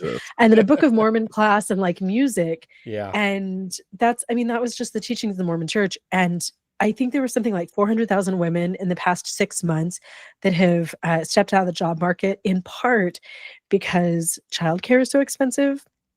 So it's like I ought as well stay home while my kids are young anyway, because I can't afford the childcare. But today in America, there's still so many women who do think that that man is the plan.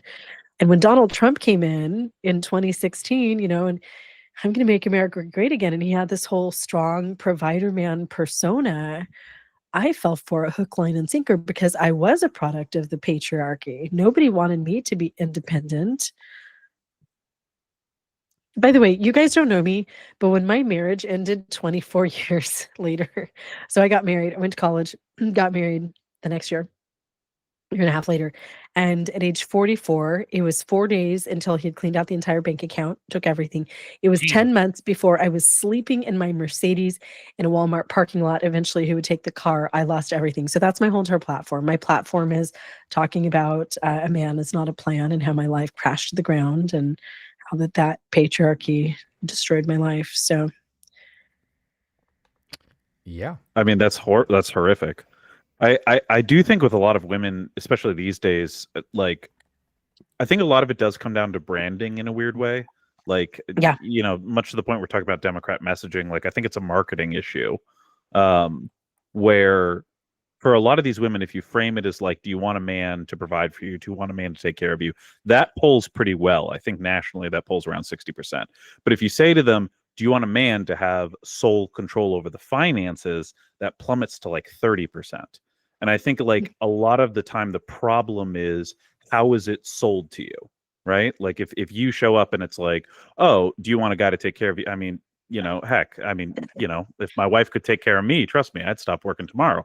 But like at the same time, if it was then, oh, do I want to lose all my control over all the household finances? Do you want to effectively decision? be infantile? Exactly. Yeah. Then I'd say no, of course not, and I'd keep working. I mean, I'd probably keep working anyway because it's hard to live. But anyway, like I think that is a lot of the problem, not just with young women. I think with young men as well, is how we sell them on the idea of what a good life, what like a successful life feels like. Because a lot of times you'll say one sentence that sounds good, and you'll leave out the rest. That's kind of like, hiding some of the more nefarious aspects. Like when you decide, oh, hey, this guy's not working out.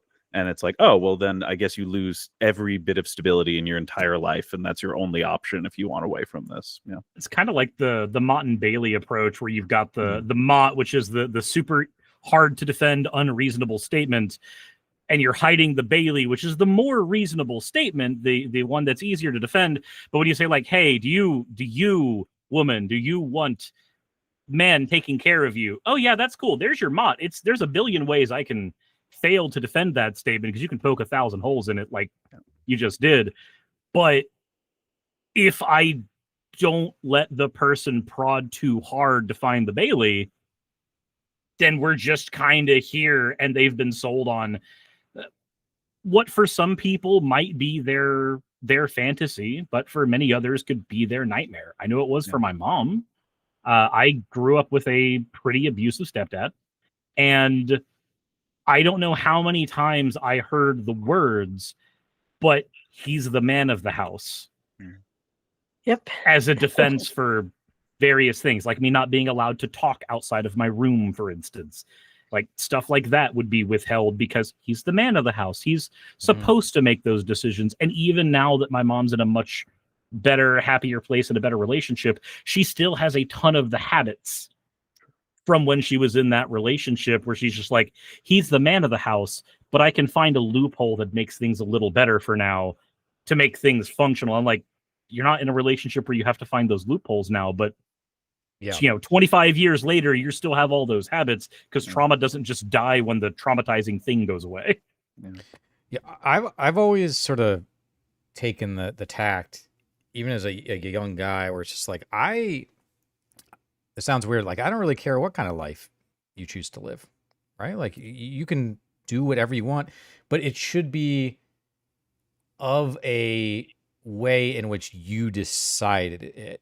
You know, like the extreme example they always use is like, if you make a decision, but there's a gun to your head, that's not really a decision, right? Yeah, ultimatums aren't choices. Yeah, and so I've always thought, I guess a little naively perhaps, given where we are in the world today, but I always thought that America was moving towards that space where people, and particularly women, and then over time, you know, other minorities, LGBT and everything, we're adding into this pool of people that could have the self-determination to decide what is right for them. And if they want to go and be a trad wife, you know, quote unquote trad wife, that's fine. But that should be done out of their own desires and understanding that we still have instilled in them the knowledge and the skill sets and the experience to take care of themselves if something was to happen. Because you might even have the best trad wife existence ever, but it is a pretty common thing, less so now, but again, back with like, you know, our grandparents and great grandparents would like, the husband would just die. You know, they might be together for 40 years and then the husband dies and the wife is like, never balanced the checkbook, never accessed the bank accounts, like has no idea how to change a tire on a car. Like, that was me. Yeah. I have been watching one of my friends go through that for the last year, where I've heard more than once, well, that was what he did.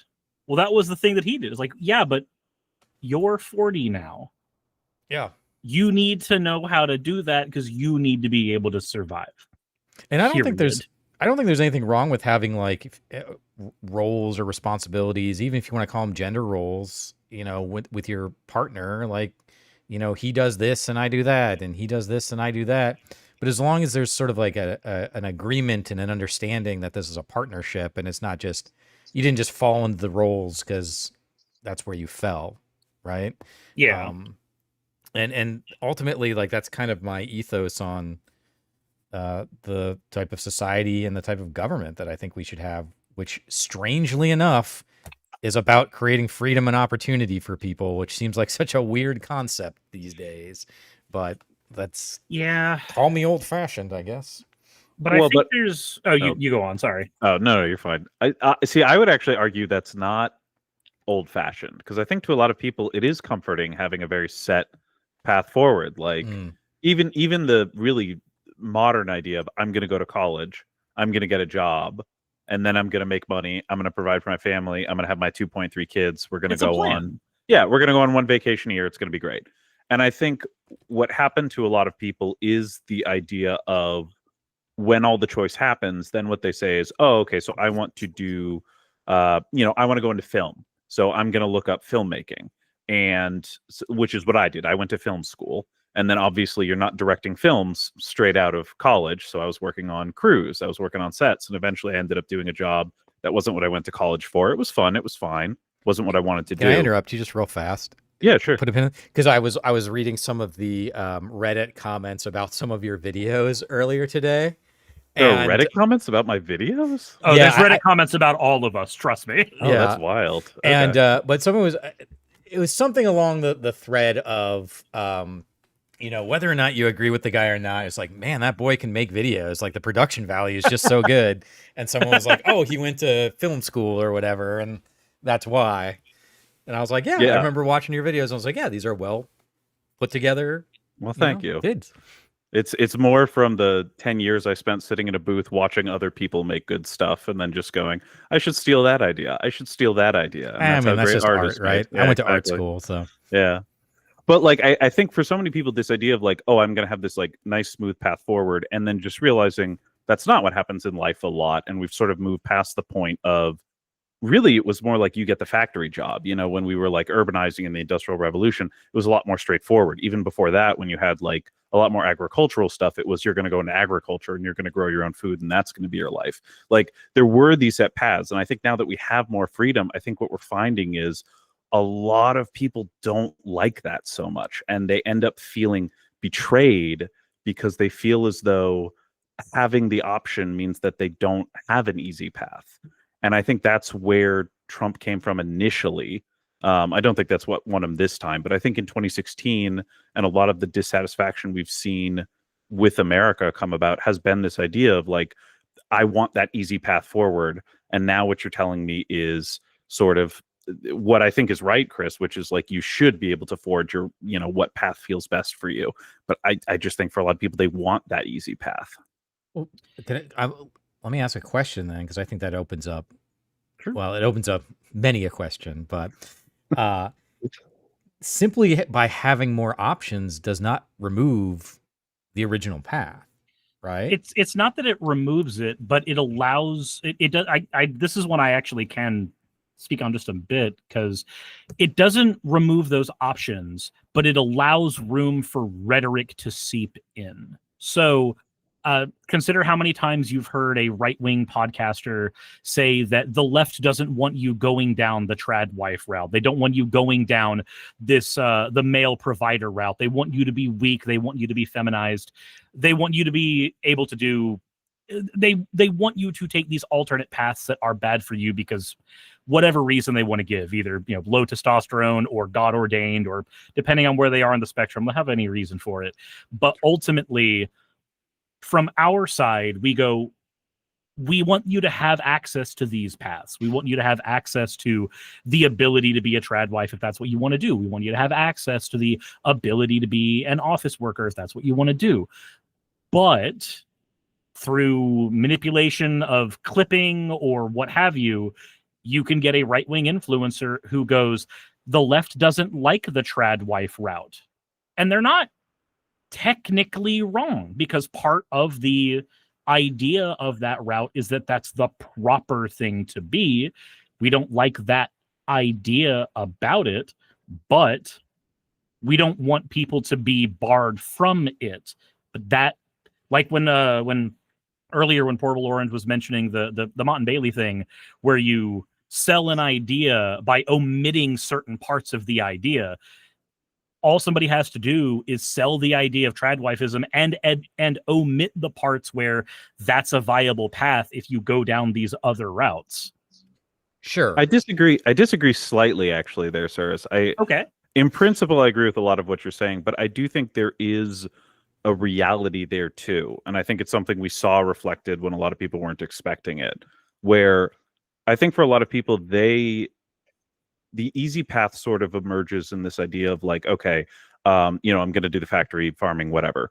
But now what it turns into is I'm going to go to college and I'm going to have a job. And so what a lot of people do is they say, okay, I'm going to go to college and be a filmmaker. I'm going to be a writer. I'm going to be an artist. I'm going to do X and Y and Z. And the reality is that's just, there isn't an easy path forward for anything like that. The easy path is I'm going to be even a lawyer or a doctor. That's not like an easy path. Anytime you're doing like a job that requires a college degree, that's much, much harder to get into and maintain and actually continue with, even if the payoff on average ends up being better.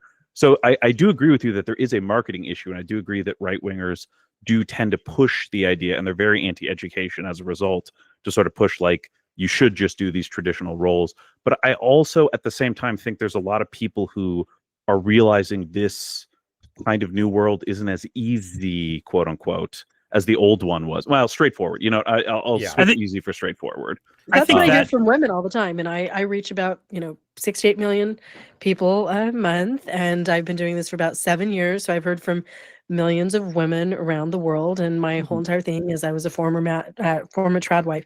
So I have heard so much from women. And the feedback that I hear overwhelmingly is that it's very difficult for a woman to make her way in the world. It's easier to marry a millionaire than it is to become a millionaire, especially because we're raised different. As girls, most people in most households are not teaching their daughters to go out there and be providers and be head of households. There is the assumption that you're going to get married at some point and have a partner to split the mortgage with, or who's actually going to be a provider for you, especially in the religious homes. Religious girls to date are still raised to be completely dependent on their husbands. I was raised entirely to be a homemaker. I was taught how to, bake bread and iron my husband's shirt and take care of babies and things like that. I was never taught how to balance a checkbook or pay taxes. I wasn't given leadership opportunities. I was, at home being pretty and being wifey. My childhood was a trad wife immersion program. So overwhelmingly from the women around the world, I hear that it is so hard. It's so difficult.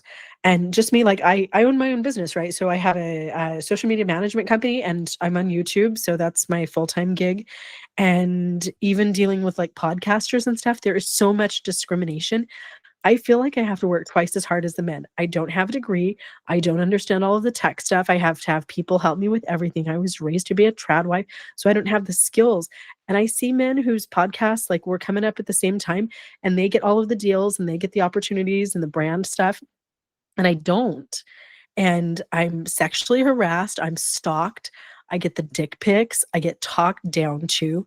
And I know, like, not to, like, I don't know. I know that there's difficulty in different areas for men out there too, but we're a little bit frustrated. It is a man's world. The patriarchy is built for men. And I struggle where I see some of the men around me not struggling. Well, and you're not as valuable as a result, because when you talk about advertisers and who they want to, target ads to, it's men, because men do the spending.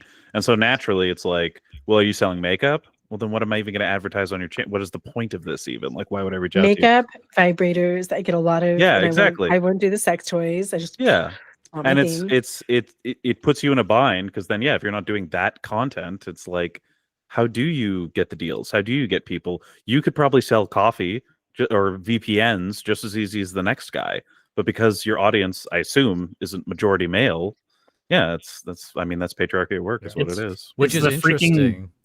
Sorry, I was gonna say this interesting because the women are still the predominant purchasers of products and stuff for the family and whatnot. And so even if the male is, again, we're painting with a broad brush here, but even if the male is the one that's the breadwinner, most of the purchasing decisions are generally done by the women of the household who are making those decisions for appliances and things for the children and whatever. You've kind of hit on something interesting. Well, all of you have, but you use the term, Andrew, easy path a lot, which I think is really just a different way of saying like the path of least resistance, which is what you were kind of hitting at, Jenny, which is the expectations of, so let's zoom out for a second, right? You're like, okay, I'm going to go start my own business and be successful at that. That in and of itself is really, really hard. Like most businesses die within the first couple of years. That in and of itself is really hard to do. To do that, you're going to need startup money. You're also going to need education. Going in and getting an education is something that's hard to do, right? So there's all these like number of things that are hard to do. And then on top of that, there's another layer in which your life experience requires you to deal with that, like I don't, for example. I was talking to somebody a couple days ago just about, actually, I think it was you, Jenny, now that I think about it, but we were talking about just like the general idea of safety. A lot. I know. Just the general idea of safety though. Like if you could write down like 100 of the top scary things safety-wise to be afraid of, men probably don't have to worry about 90 of them, or at least less so. And so there's just a general level of aloofness that men are allowed to be in their day-to-day goings on. It was like there was a woman that I used to date years ago had a ton of rules about what she could and could not carry in her purse when she was at work. And on the list of things she was not allowed to bring to work were a knife and mace spray. And I just kind of tilted my head when she told me that and went, so when are you going to have the conversation with your manager that they're pro sexual assault? Like that's just what they want to happen, because when you say that you can't have the things that would normally allow you to defend yourself on your person. Sure. But I don't disagree with you. I think that hits at what I'm trying to get at, which is that's why I brought it up as an example. Is it hits at that in a lot of these instances, and we're seeing this, I think, generally in society and with like the MAGA movement. If it doesn't impact you, you don't even think about it. Mm-hmm. So I'm sure some middle manager or whatever made a list of things. It was just like, who needs knives? Who needs mace at a nice corporate building or whatever? Because it doesn't affect them, so they don't. Because it's something that they don't have to think about. It doesn't impact them in that way. Which again, and then all this kind of ties back into there's a term we use a lot in public health and healthcare, which is resilience. Which is the goal is to build resilience in people. And resilience is the ability for people to have the skills and knowledge necessarily to be adaptable to situations, even if they're situations they have not encountered before. Mm-hmm. That is how you build strong people, is you give them the tools and the experience and the knowledge so that they can handle these situations as they can bounce back when a crisis happens. Yeah. And then that also highly resilient people also tend to be able to more healthily compartmentalize trauma, for example, and be able to navigate situations in which they're in high stress environments and whatever. And one of my worries about kind of just where we are sort of, again, with a broad brush here in society is we're all so wound tight and we're all scared and we're on this scarcity mindset that I don't know where the resilience is going to come from. I mean, there's going to be people that just by the nature of coal being pressed will become diamonds, but most coal that gets pressed doesn't become diamonds, right? It just becomes dust. It just becomes crappy stone somewhere that nobody cares about. And that's not what I want to do. That's not what a society I want to live in. And, I've got a 5-year-old niece and I want her to be able to grab the world by the cojones and do what she wants. And actually a perfect example is, my wife's brother. He's 13 years older than her, I want to say, but he is single-handedly, not that other people haven't done stuff, but responsible for the trajectory of their family tree, 90% of which are women.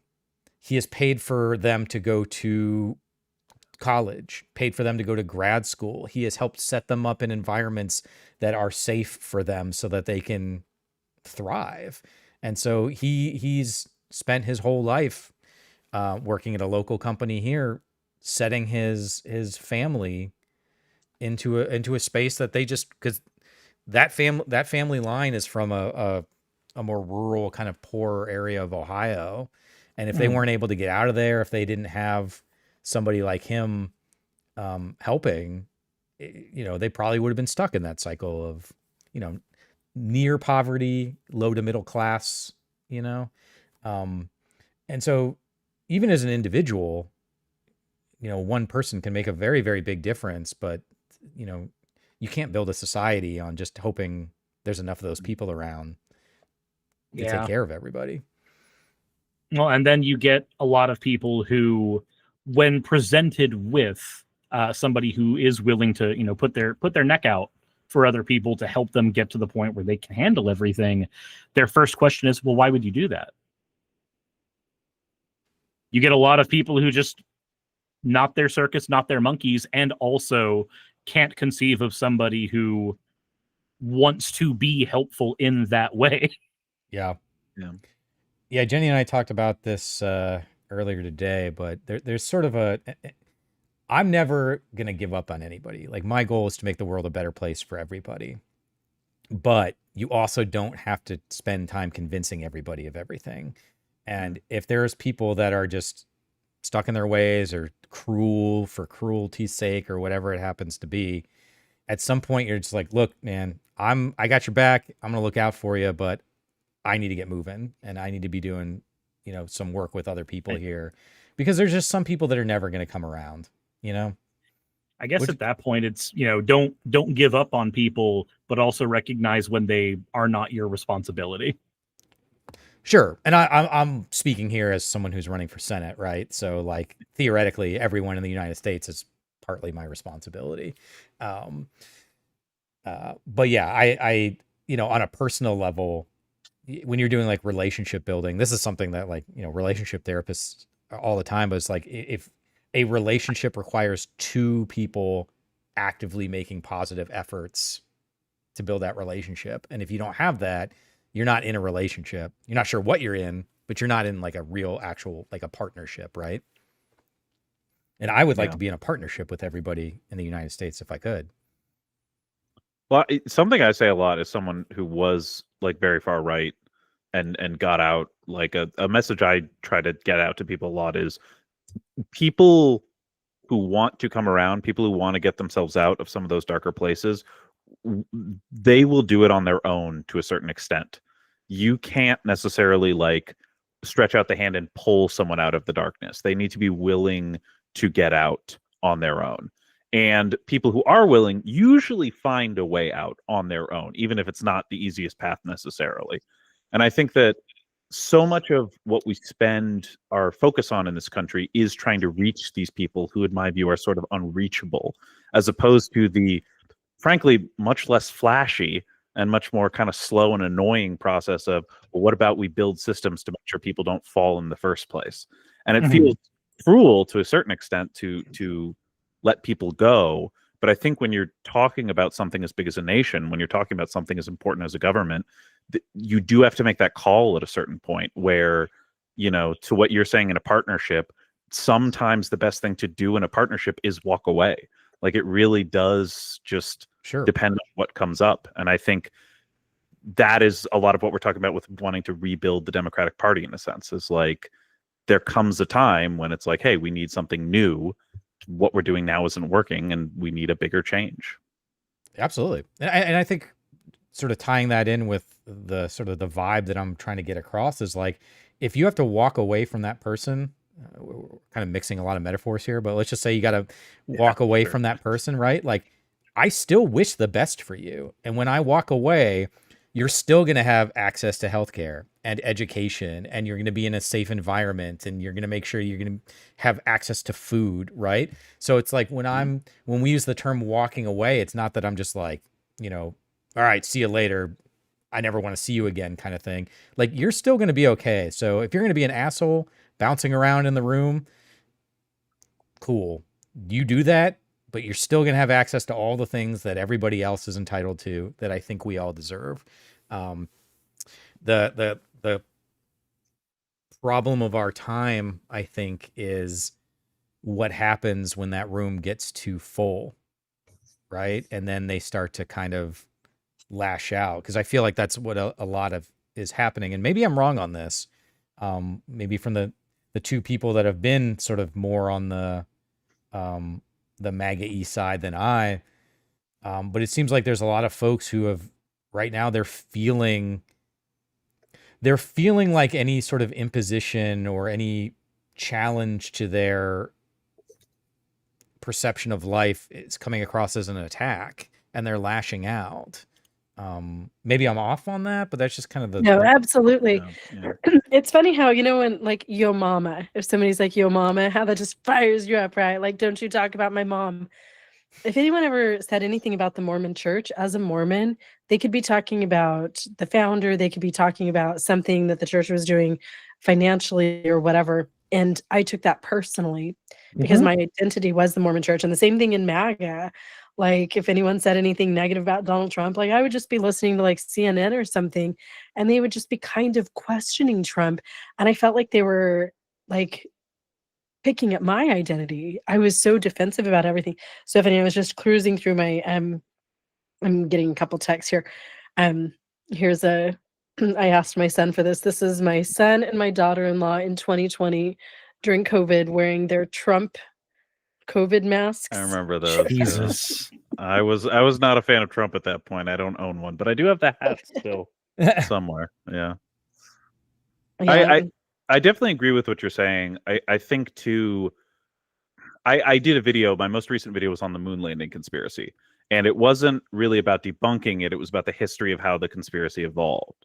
But what I got was a bunch of people showing up in the comments to immediately tell me that I hadn't debunked enough or that clearly it was fake, when that wasn't really the focus of the video. I did do some debunking naturally, but like that wasn't the focus.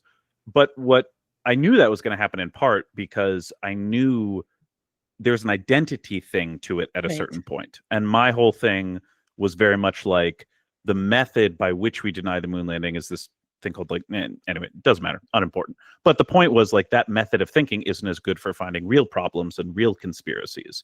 But I think for so many people, it's not even about the method of thinking. It's about, I know the moon landing is fake. I have the secret knowledge and that's my identity. And I can't give that up. And for me, same thing when I was watching people insult Trump, the brief period when I supported him, just long enough to vote for him.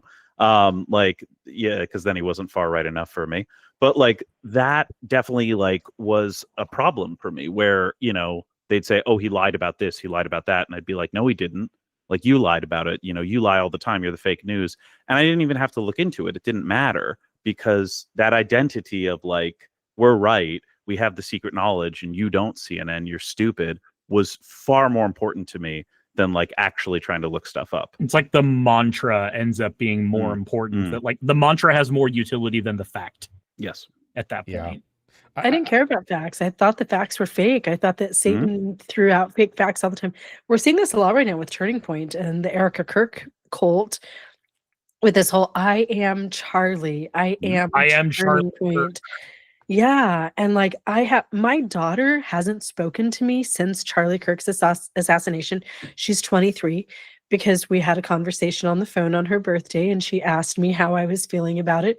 And I was like, yeah, I'm personally not that unhappy about the fact that I'm not ever going to hear him speak again. And she will not speak to me anymore because she deeply internalized this. I am Charlie Kirk.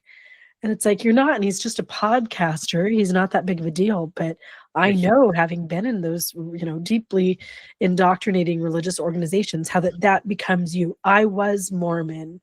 I was a follower of Jesus Christ. I was his daughter. I had taken his image into my countenance. And Donald Trump and I, like, we were one, you know, like I felt that deeply.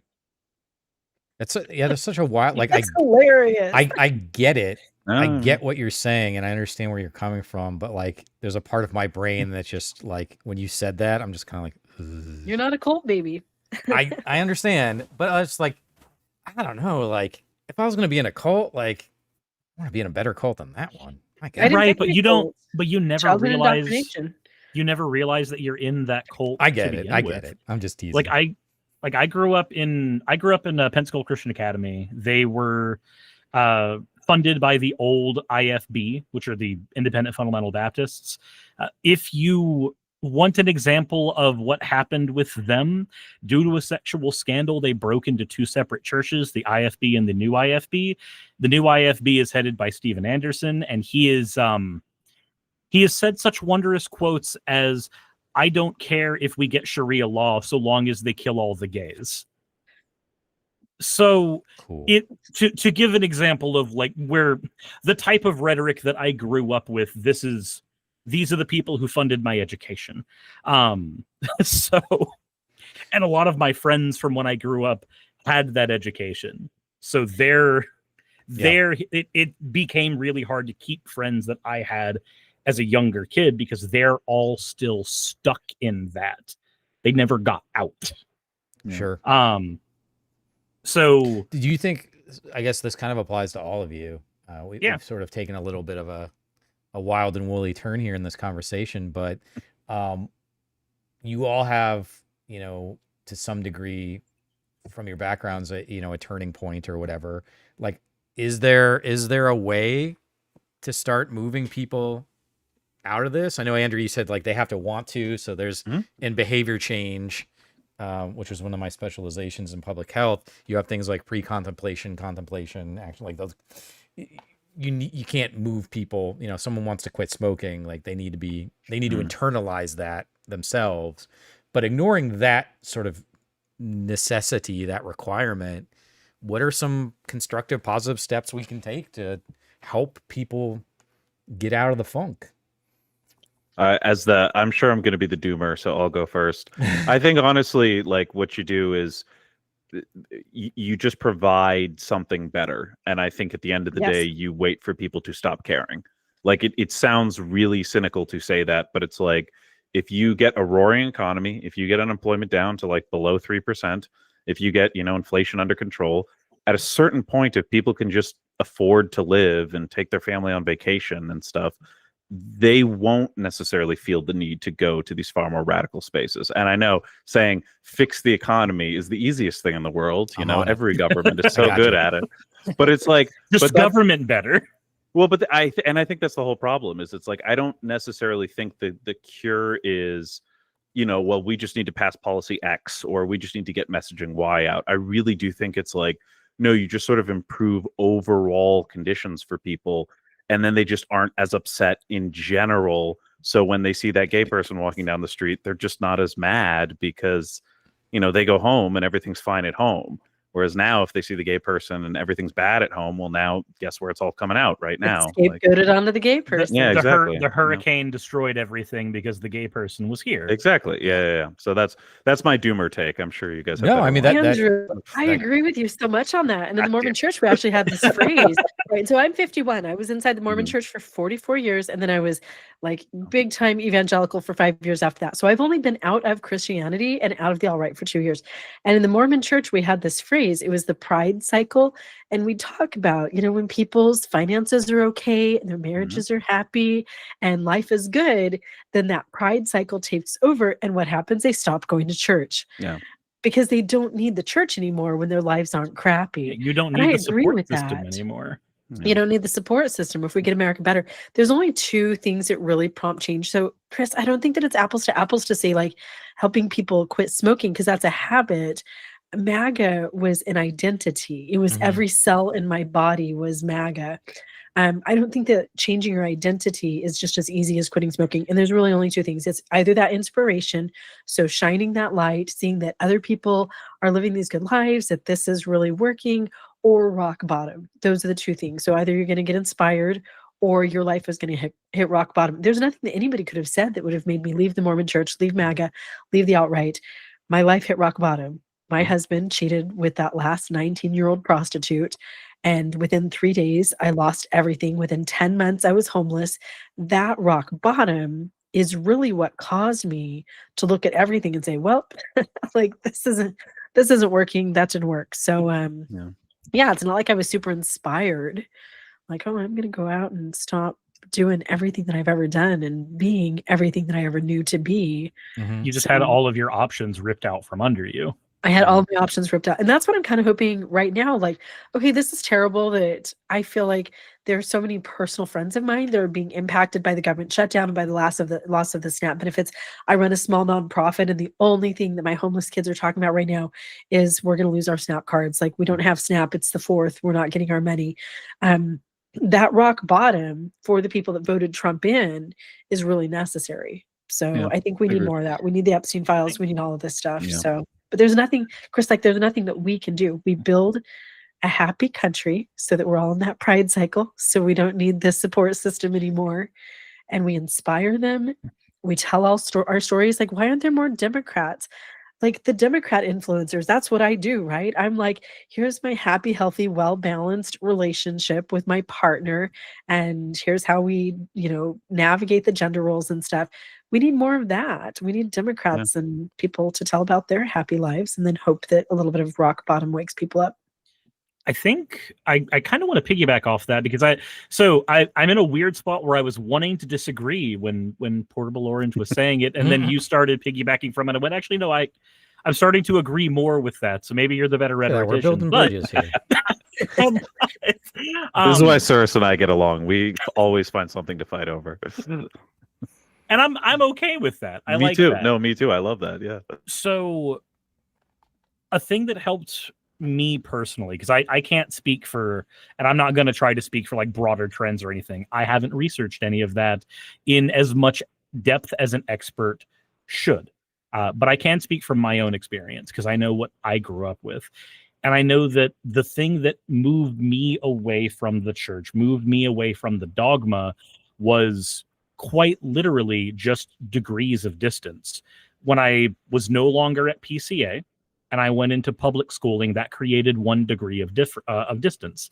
Once I moved out on my own at 18, that created another degree of distance. Now I didn't have the reinforcement from parents on top of the reinforcement from the school.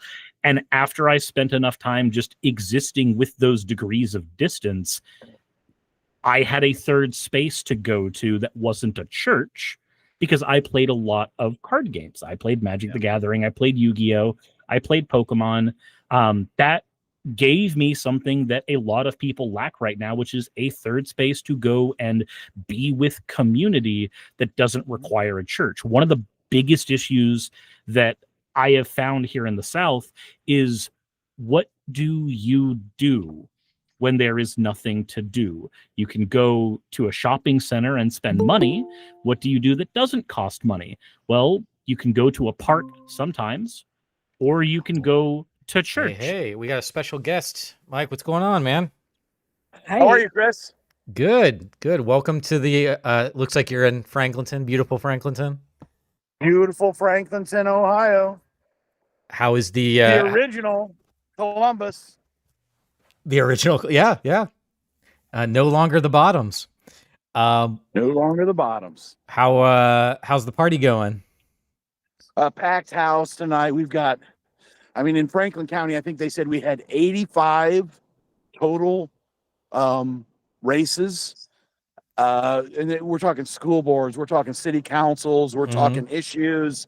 So it's a very busy night. It's a packed house. A lot of people are here hanging out. I've seen state reps and senators and all the kind of the friends and family, at least of the Democratic side of the party. Nice. Okay. Nice. So everyone, Mike is a longtime Democratic, what would you call it? Specialist? What would you call yourself? I'm just a helper. Mm-hmm. I work on campaigns. I volunteer. I write the little checks when I can, when I think it matters. Yeah. I talk to people like Chris Volpe about what it means to run and how hard it can be on your family, on your personal life, how revealing it is. You throw a hell of a good fish fry. I throw a hell of a fish fry for those I truly love. And Chris, I appreciate you coming to visit for that. Yeah, it was awesome. Yeah, so interesting. I'm keeping an eye on the city council run. It's looking neck and neck. All evening. That's what everybody's predicted from the beginning. This is a tight race. Yeah. Polls are closed in New York now, right? Yeah, polls. 9 I think. p.m. I heard. Yeah. So it looks like Democrats just won Virginia, which is yay. Looking very, very strong in New Jersey currently. And then we're waiting for New York. And then I'm blanking on Prop 50 in California is the other big one. It'll be in the morning. That's not closing. Yeah. I ain't gonna stay up that late. I'm old. I can't do it. I'm too old. Awesome, man. Well, I'm sad that I'm not there with you, Mike. But I appreciate you checking in and always, Chris, for you, man. Sweet. Well, I appreciate it. I guess send folks my love, and I'm sure you and I will connect at some point here. I'm sure I'll see you in the next couple weeks at the coffee shop. Just know, it's interesting. Some things to note this cycle. We expected super low turnout. Okay. In Franklin County, like super low, and turnout is up. Turnout is higher than we expected. The chairman thinks we might get as high as 25% turnout. And I've lived here long enough that we've had years where we had 9% turnout. These off year, there's no president, there's no governor, there's no mayor on the ballot, right? Yeah. There's a couple council races here and there. But I think national issues maybe are lighting some fires. and that people are starting to believe what we've been saying for years. Local races matter. Local races are everything. You got to get out, you got to vote, you got to express yourself, you got to find your tribe and figure out who you want to work with for the long term. And this is one of those times where I think people started turning out, which again, God bless the team Vogel. We'll see how the night turns out, but they turned out. They worked hard, and we applaud that. We applaud all candidates who get out there and put their name on the ballot. It's really hard work. It's really sacrifice. And at the end of the day, though, it's also about having that vision. I want to do something great for the community that I love. So I appreciate you all. And Chris, I appreciate you still thinking about running all those things that you're doing. This is tough work. And get out there, though, get in the trenches, help people win. And that's how we take back going from being a lighthouse on the hill, if you will. So I described I love Columbus, that, right? Michael. I miss We that. are the lighthouse on the hill. We keep the light on, right? But eventually we're going to turn the state purple again. And eventually we're going to win races statewide again and the White House and rebuild it. This is life. We got to get out there and fight. And I appreciate everybody who's out there who's just doing the work. Yeah, man. I think particularly in Ohio, I think we're a lot closer than a lot of people give us credit for. I really do believe that. My Michael, whole I life love growing your up, we were purple. energy. Yeah, me too. All right. Appreciate y'all. All right. Thanks for calling in, Mike. Take care. See you. Sweet. So yeah, like I was telling Jenny, I was thinking about actually setting this podcast up at that's the Franklin County where Columbus, Ohio is located. That's the big watch party for the elections. I was like, oh, what if I set this up at the party? But it'd probably be so noisy and people all over, and we wouldn't be able to have any actual conversation. So I was like, just do it here. Well, and from someone who worked in live entertainment for years, the data rate would be horrendous. You would not be able to get a signal to pass video through that. Yeah. As somebody who goes to protests and streams the protests, the amount of times where I'm like, well, that footage just became unusable because something happens on the end of the streaming service, or there's 500 cell phones near me, and therefore somebody's got to get bottlenecked at some point. It's a bit of a nightmare. I keep doing it though because there's Trump protesters there too, and they're fun to talk to. Buy a cheap little like $50 prepaid hotspot with like 10 gigs on it, and you will be golden. You'd be shocked as long as you get one of the higher band ones. Yeah, not like the 862 ones, but like at least the 865s, and you're pretty much golden. You're not going to have any issues whatsoever. Okay, because like right now I just have a second phone line that I've been using for that. Oh yeah. I've got one of the hotspots, the 5G hotspots. It's like $80 a month for the like max cost, but you could go cheaper than that if you needed it. But we do some streaming and then gameplay and stuff off of it. Yeah, but no, they're great. We did back when I did the Rio Olympic announcement. I remember that was one of my like big things, and it was we did not have a signal. And the only reason we had one was through a little sat link someone had brought, and that was the only way we could actually get our live stream out. It was like Twitter's Periscope stream. Yeah. Speaking of streams, most of the people over on my stream have been commenting almost exclusively on the cat. Oh, Pumpkin? Yeah. Yep. They've been asking Pumpkin. They've been asking for you to give treats, and they have been asking for the name of the cat. And I've just been like, I'm not the host of the stream. I'm trying to be polite. I'll get it in when I can. Yeah, feel free to send folks over to our streams because we have both chat going on Twitch and YouTube if people want to participate in the chats and whatnot. Hold on, actually, you have a wonderful idea. And I actually think that there's something we can do with that. Give me just 1 second to open up Chrome, because for some reason this thing only works with Chrome. What if we just inflated your chat a lot with a lot more people real quick for fun? That sounds good. Bring as many people over. So here's what we're gonna do. Can you give me the name of your stream real quick? It's just Volpe for America. That's my YouTube handle on everything. Let me see here. Yeah, I can put it in. But yeah, I'm on Twitch, Volpe for America, and then I'm also on YouTube. I'm sort of moving away from Twitch, particularly after all the nonsense on TwitchCon. The TwitchCon stuff? Yeah. Amazon firing 14,000 people for no reason. So, couple things. One, you currently have yourself set up as playing Resident Evil still. Yeah, I don't know how I can change that. all you'd have to do, just super quick, is you'd go into your stream dashboard and you would just change what you're playing from the stream dashboard. But and you'll want to be over there anywho, because I just hit you with a request for a collaboration. And if you hit yes on that request, I can actually combine our chats together. Okay, cool. I just accepted it. All right, so let me see where I want to. Yeah, I don't know why it's saying I'm playing Resident Evil, but I mean, I do love a good Resident Evil. Don't get me wrong. You have it. We know that's what you don't really want to talk to us. You're just having us in the background while you play Resident Evil. I understand. I had my friend come over and we played it last week. Look, yeah, Resident Evil is my second favorite gaming franchise of all time, so we could get into some chats. Full advanced. I don't see a way to get rid of it. Real quick, what browser are you using? I'm in Chrome. Chrome? Okay. It does not show that you've accepted the knock on my end. I'm gonna end and then try it once more. Okay. I did say it says here joining Twitch may record video. Okay, yeah. Connection is secure. Okay. Certification is valid. Yeah, I mean it's here. It's So it's showing that I've sent you a knock. Okay, I click accept. Mm-hmm. It does a pop-up. Open stream together. Get started. And there we go. Okay, cool. Everything else I handle on my end now. And now that this is set up, anytime somebody says anything in my chat, it's going to pop up in your chat as well.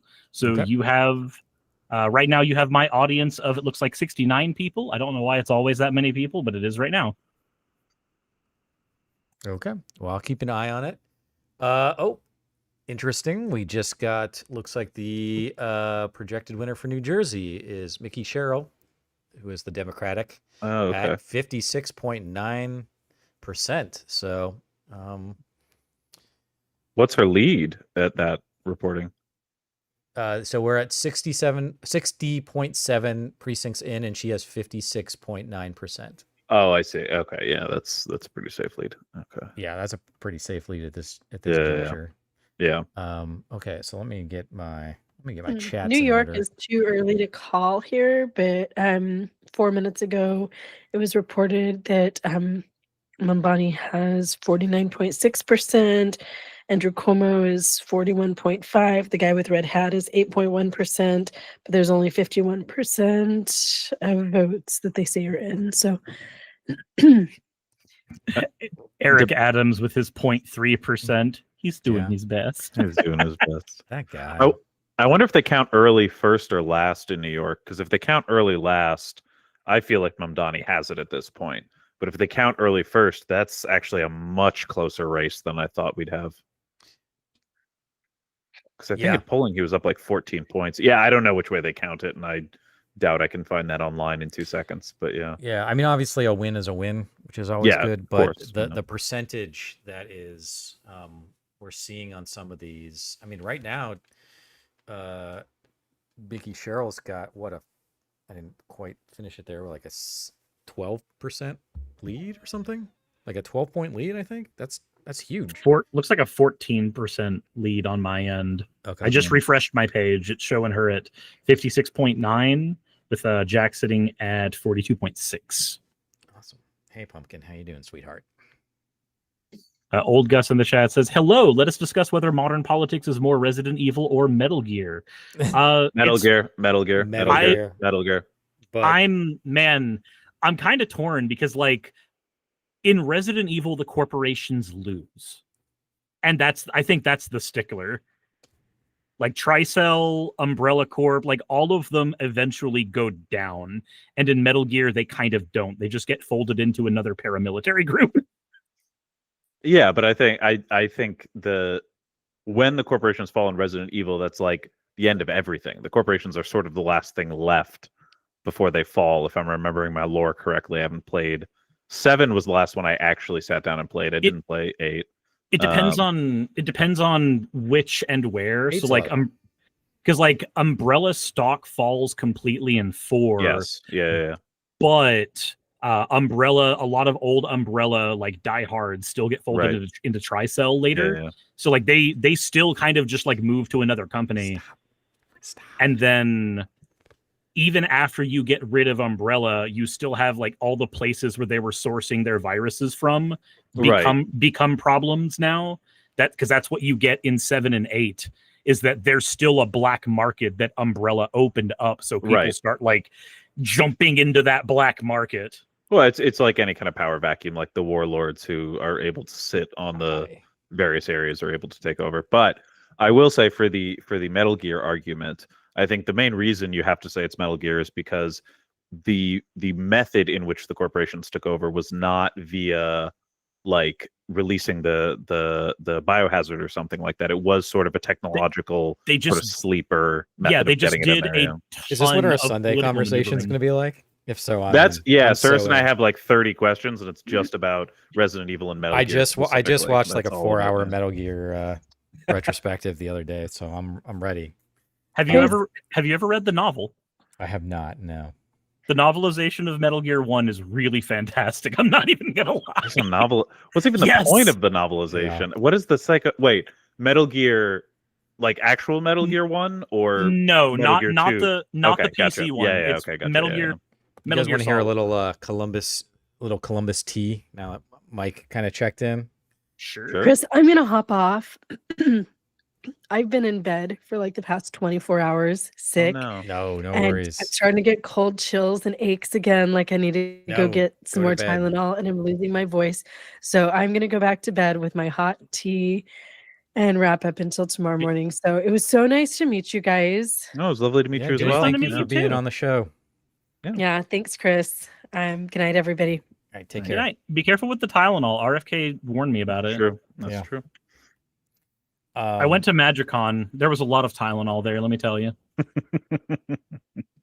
That was before they announced. Oh no, that was after. No, it was right yeah, afterwards. You're right. That was after. Yeah. The amount of people that the amount of nerds who were making jokes about that back and forth. I'm sure. Yeah. The entire weekend was fantastic. You could hear it in lines as you were standing and waiting for events. You could hear it at the trade tables. Everyone. Cons are so much fun like that. Like after a big event. Yeah. My first big con as like a content creator going there to be with other content creators and hang out was right after abortion was repealed. Oh geez. And so I went there going, okay, don't talk about politics because not everybody here's a political streamer to hear your shit. And then we all sat down to like a 20-person lunch at an Indian restaurant, and it got brought up instantly. And I'm just like, oh, on the one hand, I'm like, oh god damn it. On the other hand, I'm like, oh thank God. It always that's my whole thing with like making non-political spaces, because politics always comes up. Like, well, it always eventually does. Yeah. It's just it's always like the whole thing of like Rogan's people don't think of Rogan's show as political. And it's so funny when I said that, so many people in the comments were like, what are you talking about? Such a political show. And I'm like, it's not. It just talks about politics. Like it's the same thing as Howard Stern. It's tough to look at Howard Stern and be like, yeah, that's the political voice of a generation. But his show was political. Like that's just, it comes up naturally. And then there's Animaniacs, and it's just all over there. Yeah, true that. Yeah, the first con I went to, actually, because I avoided going to cons for a long time, was with my now wife, at the time girlfriend, and it was LA Expo. And I remember I went as she went as Megumin. So I bought the Megumin hat. Megumin is a character from an anime, anyone who doesn't know in the chat, that she deals with explosions. So she's like an explosion mage. So I dressed up, used her hat, and then I wore a prison jumpsuit, and I named myself Meguzinski. And I walked around with a letter addressed to Industrial Society, and I was Ted Meguzinski, so the Unabomber. Yeah, you're saying that your wife walked the path of explosions. She did, and I walked the path of destroying Industrial Society. And it was funny. I think 2 people got it. 2 people got the costume, and I was very sad at LA Anime Expo of all places. No one would know Ted Kaczynski. I was very, very depressed at the end of that one. Yeah.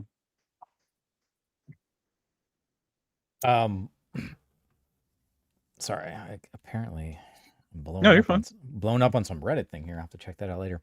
That's good.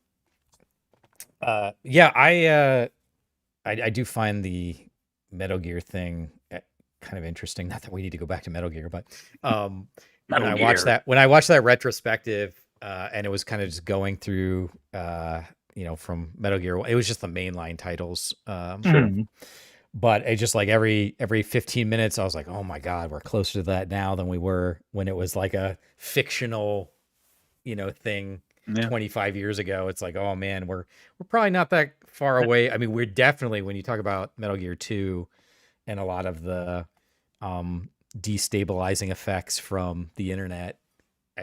Yes, Metal Gear 2 is here for sure. Yeah, we are sitting right in the middle of that. I need to sit down and replay through the series. I've played 1 and I've played 4, and I've not. You never played 3? I've not beaten 2, and I've not played 3. 2 is also good, but 3 is my favorite by far. Yeah, my problem is I didn't grow up with a PlayStation.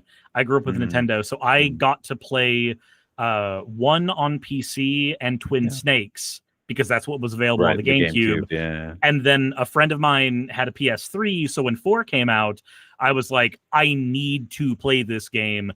This looks phenomenal. Having had no context of who Raiden was, so like I didn't. I got to play 4 going like, I don't know who Vamp is. I was going to say, go Raiden from is. Twin Snakes to 4. Not only that, you don't know who I don't even know who Solid Snake is at that point, honestly. Like, he's a completely different person. Yeah. Oh, man.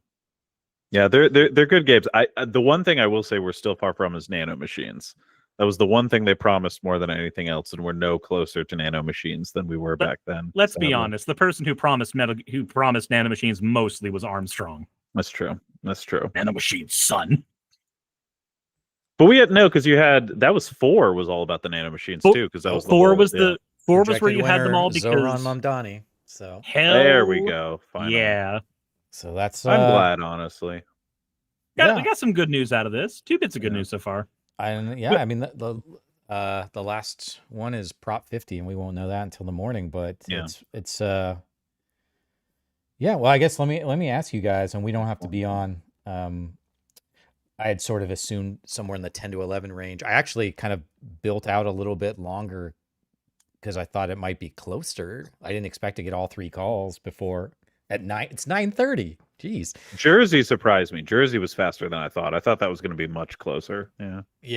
That is now almost a 15%. Yeah, I'm lead. looking at That's it honestly. just, it's crazy. Yeah.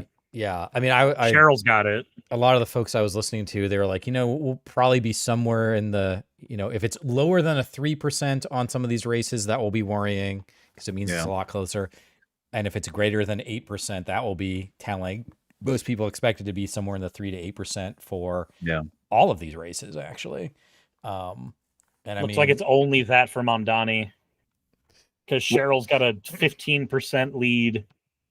We've got a 12% lead in Virginia. Like we're just kind of in a bunch of good places. Mamdani still has like 1 million votes left to count, though, and that's the tricky thing. Is if those are the early votes, I would expect Mamdani to pull away with it quite handily. But yeah, sorry, Chris, what were you trying to ask before? Sorry, I started thinking about numbers. Yeah, what was I saying? You were saying, hey, let me ask you guys this. Yeah, I was going to ask you, like, given what we're seeing here, I'm going to ask you to be prognosticators. You can be, what's the gopher's name? The groundhog, Puxatawny Phil. Yeah, Puxatawny Phil. Yeah. You can be some Puxatawny Phils here. Given the numbers, the percentages we're seeing here, is that an indicator of a turning tide, or maybe are we just reaching for any sort of positivity at this point? I think it's an indicator of a swinging pendulum, maybe not necessarily a turning tide. Okay. I would like to have more hope than that. I really would, but I have had enough frustrations with the current iteration of the Democratic Party that I would be remiss if I just threw all of my eggs in the basket of going like, all right, pure hopium. I get it. We have to run on hopium. It's one of the only things we have at a certain point. But I think ignoring the possibility of the right's, I will be frank, much more tried and true marketing teams to not take advantage of this in some way when we come around to next year and we have the next races. That's where I'm thinking it's more of a pendulum swing. Is I am worried that marketing teams on the right, as they have been recently, are going to be able to do more with what they have than we usually do on the left. Okay. Sirs, we should just set up a weekly call where you and I can fight about everything. I think I think in general I think this is positive because I think if you look at just the raw numbers between Biden, Trump, Harris, Trump, really what Harris was unable to do was get people out to vote because Trump's strength was turnout in rural areas. That's always been a strength, to give Republicans an edge in states that they normally struggle in. That's it's almost like the Southern strategy worked or something. Yeah, but I think it's more about like like Obama did the same thing where he turned out the youth vote in urban centers to make to give him success, because I think he won North Carolina, I want to say, which at the time was fairly red. Like a lot of the times when you see these victories, they come about because of some weird dark horse sort of strategy. I think if we can keep this energy up and we can keep the turnout high, that's positive. Mamdani is someone who I'm interested to see what his policies do, because I always think it's worth it to try. I'm skeptical of them, but I like the fact that he got elected. I like the fact that he is, making people excited about coming out to vote for him. The turnout here, I'm pretty sure, is record breaking. I don't think we've ever had anywhere near this level of turnout for a New York mayoral race before. And that to me is positive, because at the end of the day, I think how the Democrats win is turnout. I think that's a lot of what we're going to do. And I do think in the midterms, we're probably going to be facing a bit of suppression. So for me, these are all very, very positive, especially seeing margins this big. What that says to me is we got our turnout up. And that to me is a positive path forward. And I think that even though I do agree, Cyrus, the right probably will be able to swing this in a certain direction, I just really do think overall it's just good news. It's very, very good news. Yeah. Then I actually want to press you on that real quick. Would you say then the issue is not whether or not one side can capitalize this more or not, but the issue is more making sure that the left and more moderate people that are not in with MAGA, because Biden was able to swing them last time, just making sure that they not that much, but enough that you got a few of those stories of like, I voted for Trump before, but I was never fully MAGA. Now I'm here. You got a few of those stories there. And I think that they did end up mattering in the greater ecosystem of information. But would you say that the biggest strategy right now would be ward off complacency? Yes. I might frame it slightly differently as like, get people to have faith in the system again. But yes, I think probably ward off complacency would be a good way to phrase it. I think just if you look at, like, if you just pull up like how many votes Trump got overall, period, in 2016, in 2020, and 2024, he basically got the exact same number of votes if you account for population growth. It's almost identical. And then really it's just that Biden got way more votes than anyone else. And I think, well, yes, it's an electoral college, so it's not, pure votes don't matter. It matters on where they are. But I do think that, again, it's like there are a lot of people who want change in this country, and there are a lot of people who want that change to be in a more socially conscious kind of social safety net, better infrastructure kind of direction. I think the problem is a lot of times when they feel like Democrats aren't delivering on that, they don't show up. And I think that was the problem in certainly in 2016 with Hillary Clinton, and certainly I'd say in 2024 with Kamala Harris as well. So people turning out, period, and the turnout leading to very large Democratic margins. Yeah, I'd say as long as we can keep that energy up and keep people invested in the system and believing it works, that will work out very well for us, for sure. Yeah. Okay. So something I always say as if I'm some great philosopher, but I mentioned to people that like in 2024, sort of left Democrats, whatever. We didn't lose to Trump. We lost to apathy. And this ties into what all three of you were saying, many moons ago here on this show, is that at the end of the day, you have to have somebody that can inspire people, and you do that by creating a vision and, in essence, doing the work, right? Yeah. So, like when I first started running for Senate, people were talking to me about how hard it is, and you're gonna have to do all. So I get that. Like I work hard. Like I'm used to all that. Like, I run 3 different companies. I teach. It's just, I do a lot of stuff, right? But then like, well, how are you going to win? How are you going to do the marketing and the messaging and all that? I was like, at the end of the day, I think you need to start by actually just doing the fucking work. Like, just go and talk to people and create a plan that is going to let people understand that their life is going to be better. And I feel like that's something that Democrats just lately aren't. It gets bundled into this messaging, like, oh, we need to get better at messaging. But I think it's deeper than that. It's like, we need to get better at just like creating what our values are and then fighting for those. And if we supposedly have the better values, which I think we do, like political values, like, then shouldn't you be excited? Like, I could talk to you about universal healthcare all day long because I think it's an exciting topic and I really appreciate it. And just for little stats here, I just kind of looked them up. There are, I'm going to round, 1.5 million registered Republicans in Ohio. There's 817,000 registered Democrats in Ohio. There's 5.7 million unaffiliated. Sure. Yeah. Right? Like, it's a much larger case. And in Ohio, you become affiliated if you vote in a primary. So anybody that's voted in a primary is going to be there in Ohio, which means there's a lot of people that are not, just haven't come out. Yeah, they're not coming out. Right. And I think I keep saying this, is like, you got to look at sort of the message under the, maybe the signal through the noise, or whatever metaphor you want to use. But if people aren't coming out to vote for you, the natural inclination is to be like, oh, better at messaging, voter rollouts. And don't get me wrong, there's plenty of voter suppression. Like, that is a real thing. We need to deal with that. But I think more simply than that, if people really want to do something, they'll do something. And if you can get them excited about it, like Mamdani has done, people will find a way to come out and vote for you. They'll jump through those couple extra hoops. Now, they shouldn't have to jump through those hoops. That's a whole other conversation. But that's really what I keep trying to get at.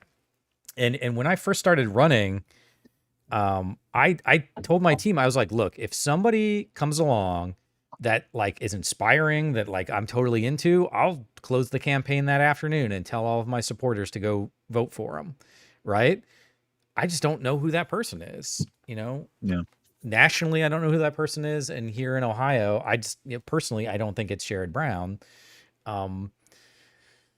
So I think that speaks to just a larger issue that we have on the Democratic politics side, which is nobody cares.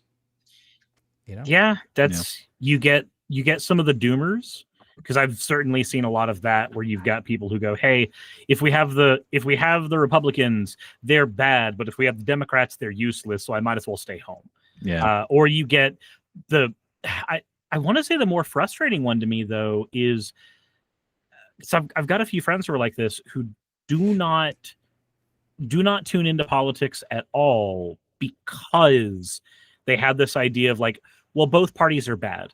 Yes. Okay, cool. I agree with you. Both parties, TM, have bad things about them. You will find that in every large group of people you ever encounter in your entire life. Sure. But getting somebody to go that extra step of going, oh, well, if there are good things about people within the party, then I'm going to go and do that research. I'm going to go figure that out. Back. Welcome back. You feeling better? Well, I drank a bunch of water. I blew my nose, and Robert said that he's hopping on. So. Oh. Yeah, we just all the big ones they called Mamdani right as you hopped off. So he's currently about 8% up. So the only thing besides the Columbus one, if any of you care about that, I do, but is the Prop 50 for California. So,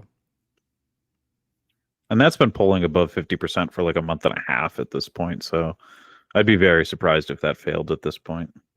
Yeah. And Jenny, just so you're aware, I did a podcast a couple days ago with a guy from the video games industry, but he also really likes politics and stuff.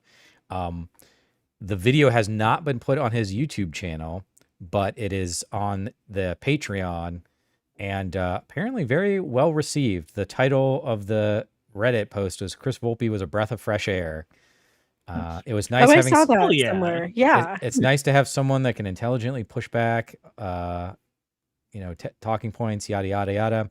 So I thought that was pretty good. It's also the most liked post on Reddit that Last Stand Media's had for the past like 4 or 5 days. So I'll take the win. Wow. And you just say Congrats, that in such a nonchalant way. But Chris, that's something to really be proud of. And as you know, I talked to a bunch of politicians and other congressional candidates and things like that.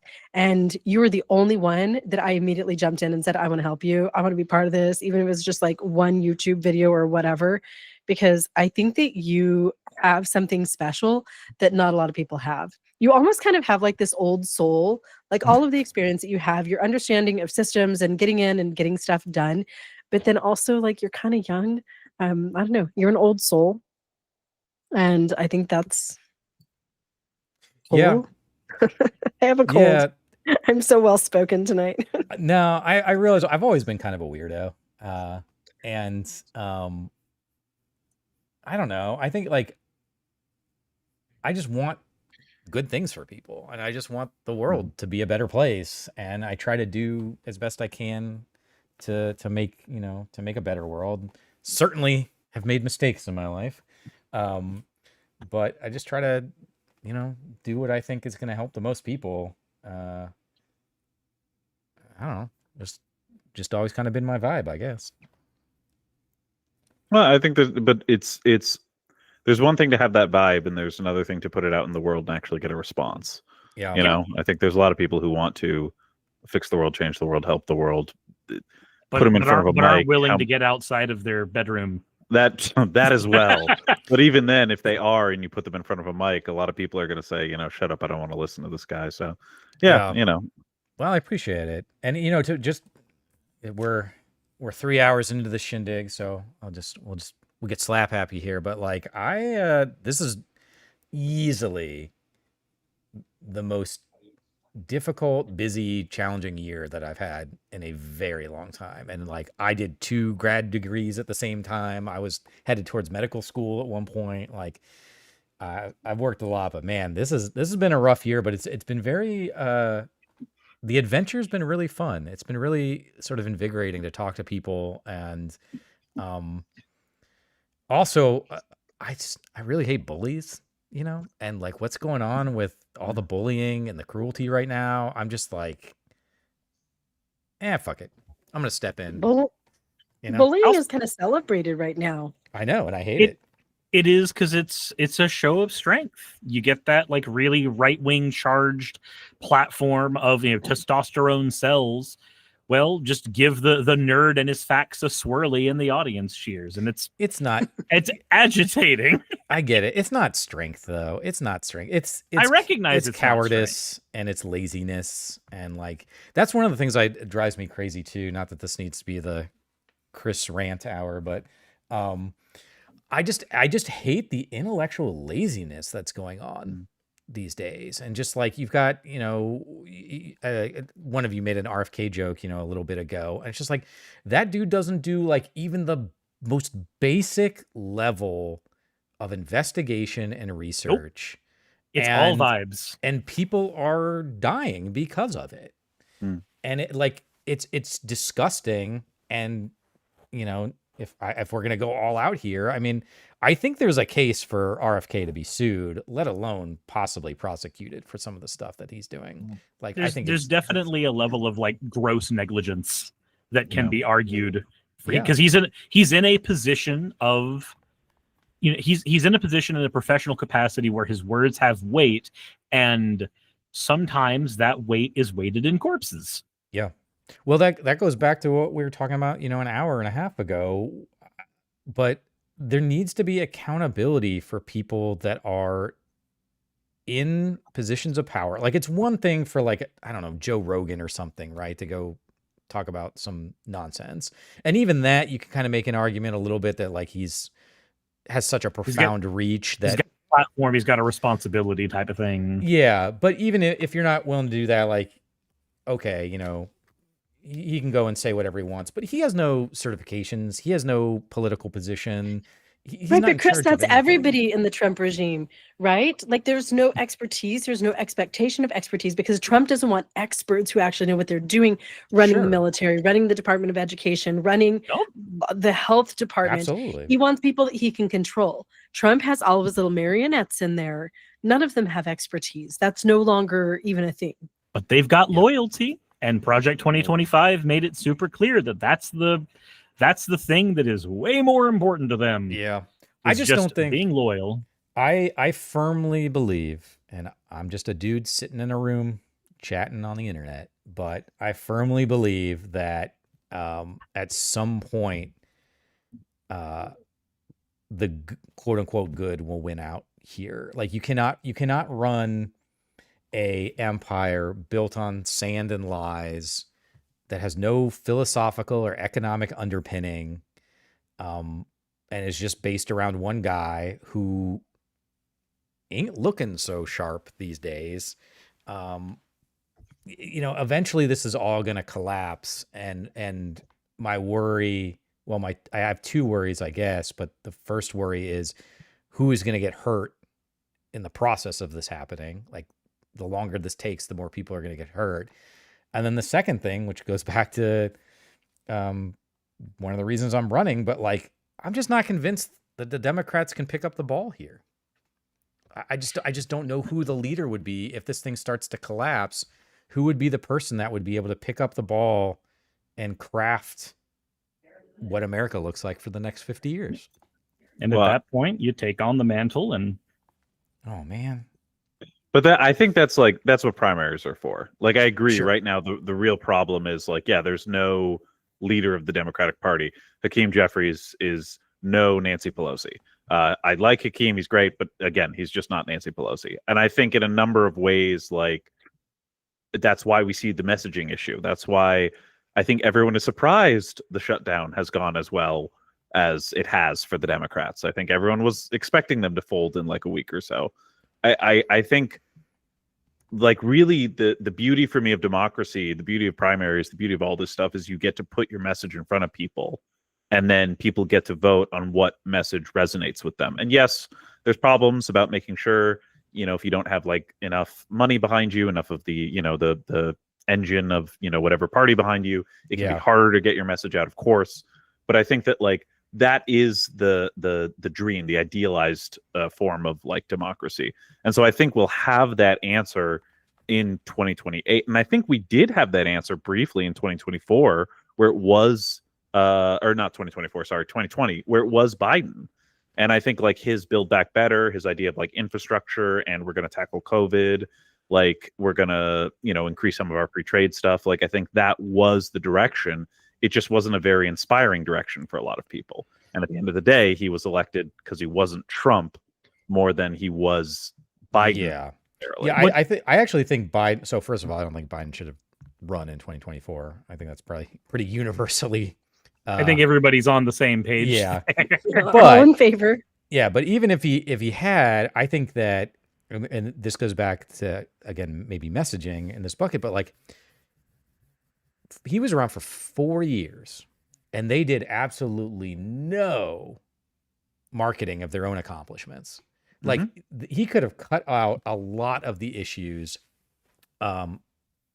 if they had been constantly being like, hey, we passed this thing that led to this thing being built, which then created, the CHIPS and Science Act, the Inflation Reduction Act. Like, there's any number of things where you could have been like, because of this money, this thing got built, created this many jobs, kept this many people employed.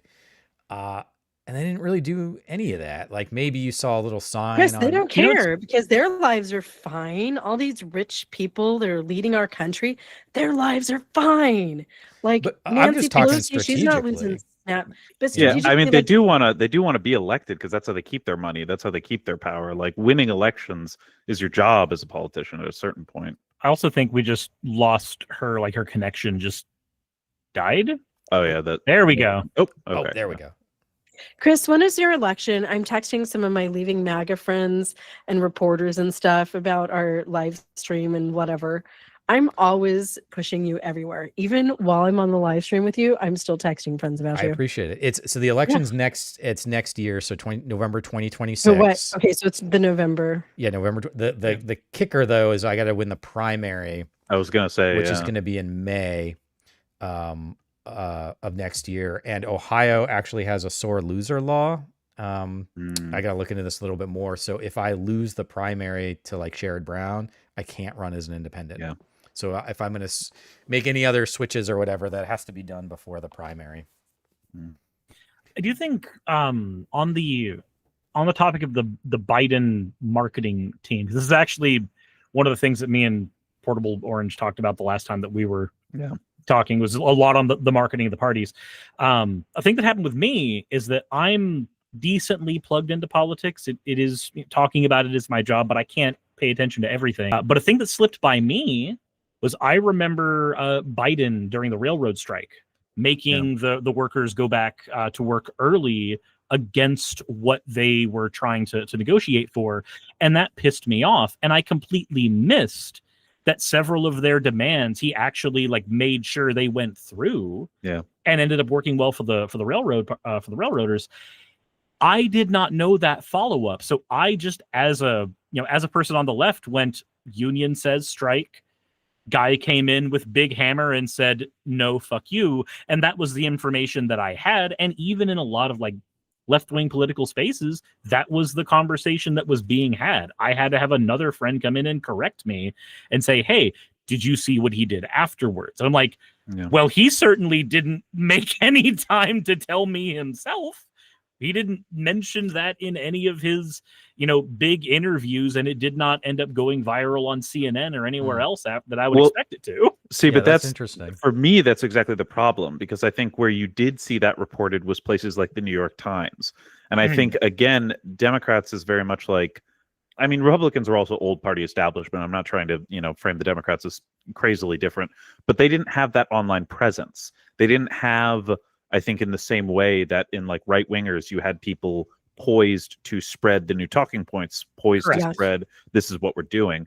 And I think that was a lot of the problem of messaging Biden ran into, is he did anything and there was a huge storm opposite whatever he said that wouldn't even allow for the very few left-wing creators, most of whom don't support the Democratic Party, because most of the very popular left-wing creators are a lot farther to the left than the Democratic Party, and as a result, don't support them as much. Like, there just wasn't that space for the message to, again, emerge organically. And so, yeah, if you read the New York Times every day, you'd be like, Biden's one of the best presidents we ever had. I don't know what people are talking about, blah, blah, blah.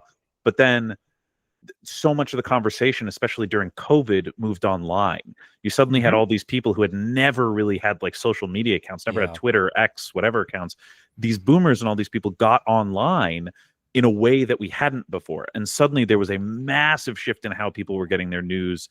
And the Republicans and the Democrats, neither of them kept up, but the Republicans already had that kind of engine there ready for them. They had that alternative media outlet ready to go. Yeah, where there wasn't anything like that for the Democrats. And again, now they're trying to build it, but again, they're just kind of throwing money at it. And it is more like, I don't even know how you do it, because the right just got lucky. It was handed to them, basically.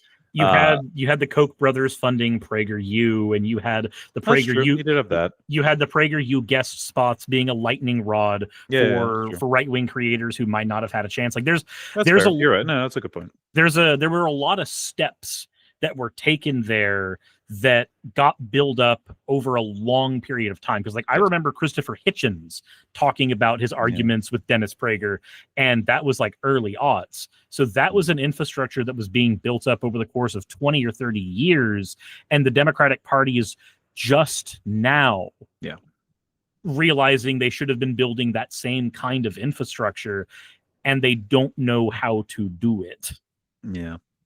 Chris, what do you say to people who say that Sherrod Brown is the only person who has a shot at flipping that seat? So I get This is that. my entire giant leaving MAGA group. My Yeah, text, so guys. I get that question a lot. So there's a couple ways. I think ultimately what's happening, before I even answer that question, is that I think a lot of people on the Democratic side are we all are understandably nervous, and they want another blue vote in the Senate. And that's what they want. And so I think a lot of people are acting sort of out of a place of fear, where they're like, we need to get somebody in. Sherrod Brown's won before. He can raise a lot of money. Just do it, right? I don't think there's a lot of actual thought behind that decision.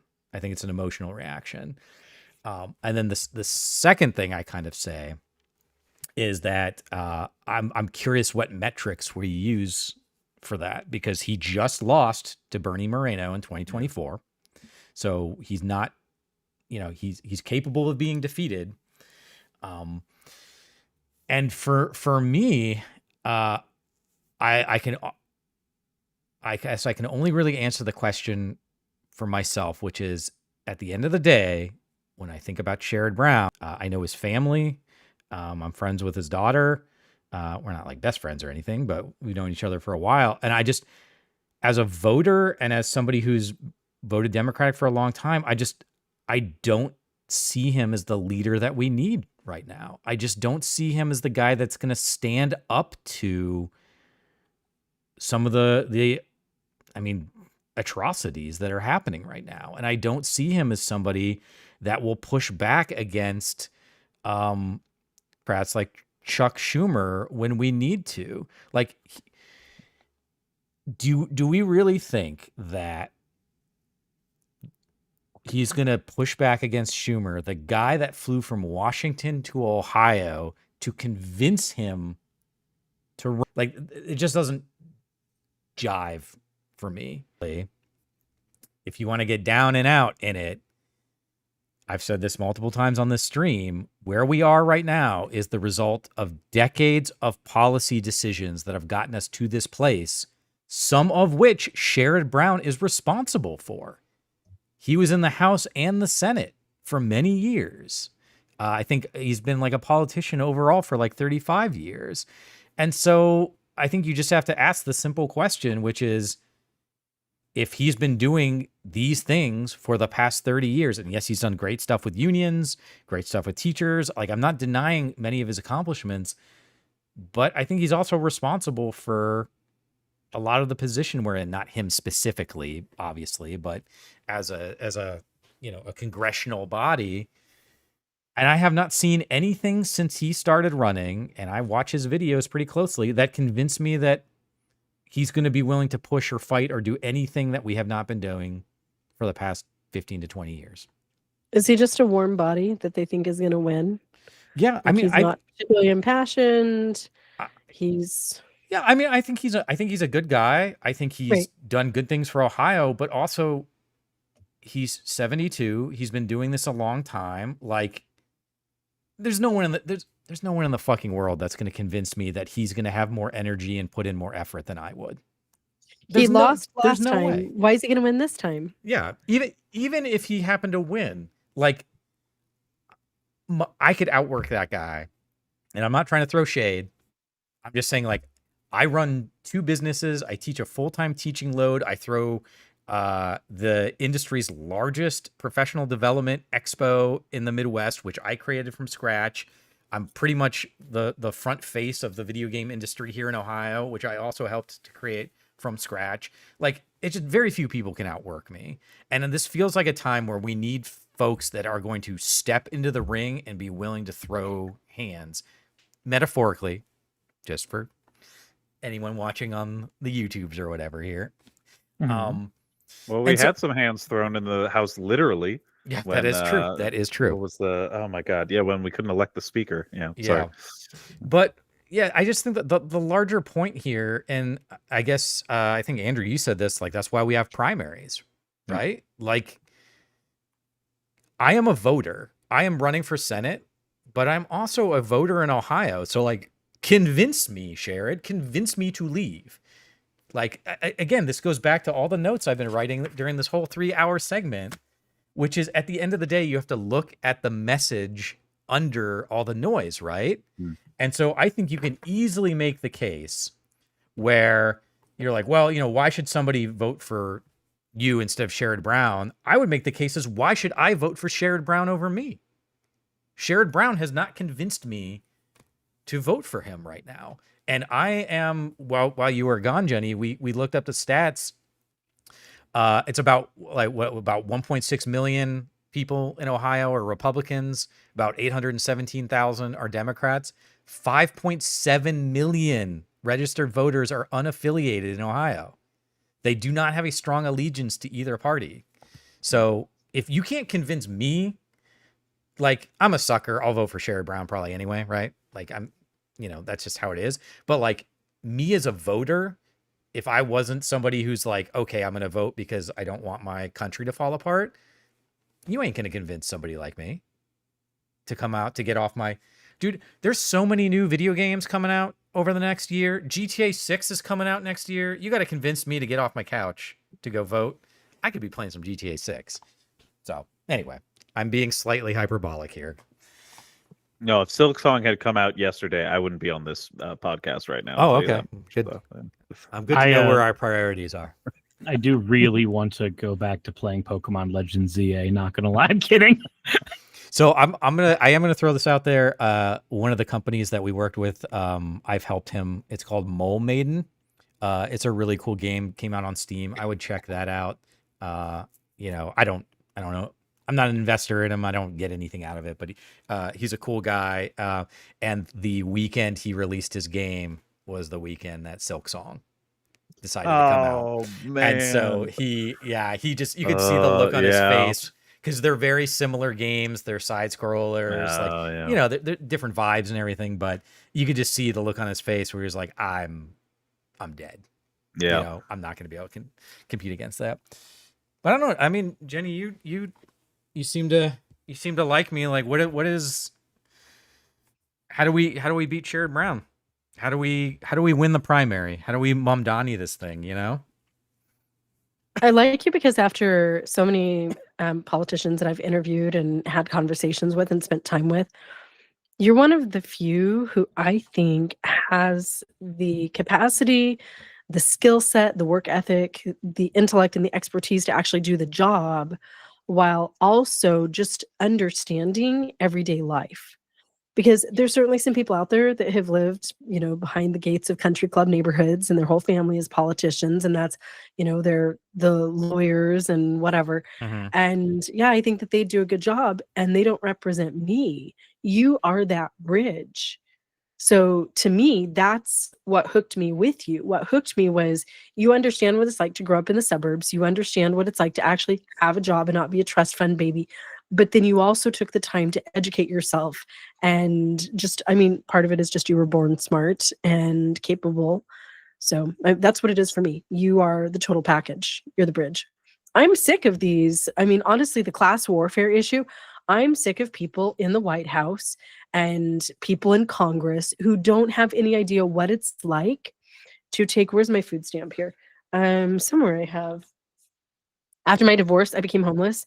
This is my actual SNAP card. This is my SNAP card that I was using until just under 2 years ago. This is how I fed my kids as a single mom, absolutely destitute, had nothing.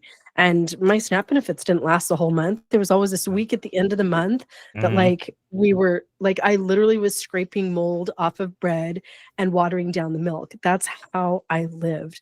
And so many of the people in government that are supposedly representing me, they have no idea what it's like to stand there in that line at the grocery store, knowing I only have $60 left on my SNAP, and I have probably $70 worth of groceries here, and I have no freaking money. You have the people who've never taken the time to look at the price per ounce on the food at the market because they desperately need to min-max how many calories they can buy for a family. Right. Oh, I tell this story all the time. I got shrinkflated on my steak the other month. And so like every so I make a pretty good steak, and every so often I want to treat myself. And generally, like a steak, which is about a pound, right, is about $12 to $14. Like that's what we can get. And I went 1 week. This was I want to say July or August, and it was like $19. $24. Yeah, it was almost $20. It's like normally I could get a steak, $20 now. I could get a side, and then maybe some kind of drink, and it would be $18 or $20. And the steak alone was almost $20. And I was like, what the? And then it was like 2 weeks later, I went back to Kroger. I went back to Kroger, and I was like, oh, I'm just gonna go check the price and see what steaks are again. And it was like $13. And I was like, okay, the price of beef must have come down. So I bought myself a steak, took it home, I made it, and I started eating it. And I gave baby a little something. Just baby and pumpkin both got a little piece. I was going to ask about pumpkin. Yep. So, but then I ate it, and then I noticed I was like watching YouTube or something, and I noticed I was almost done eating the steak. And normally I eat about half. So I pay my $12 or $13, and then I cut it in half.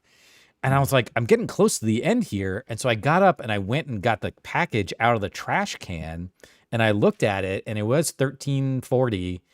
But it was for 0.6 pounds.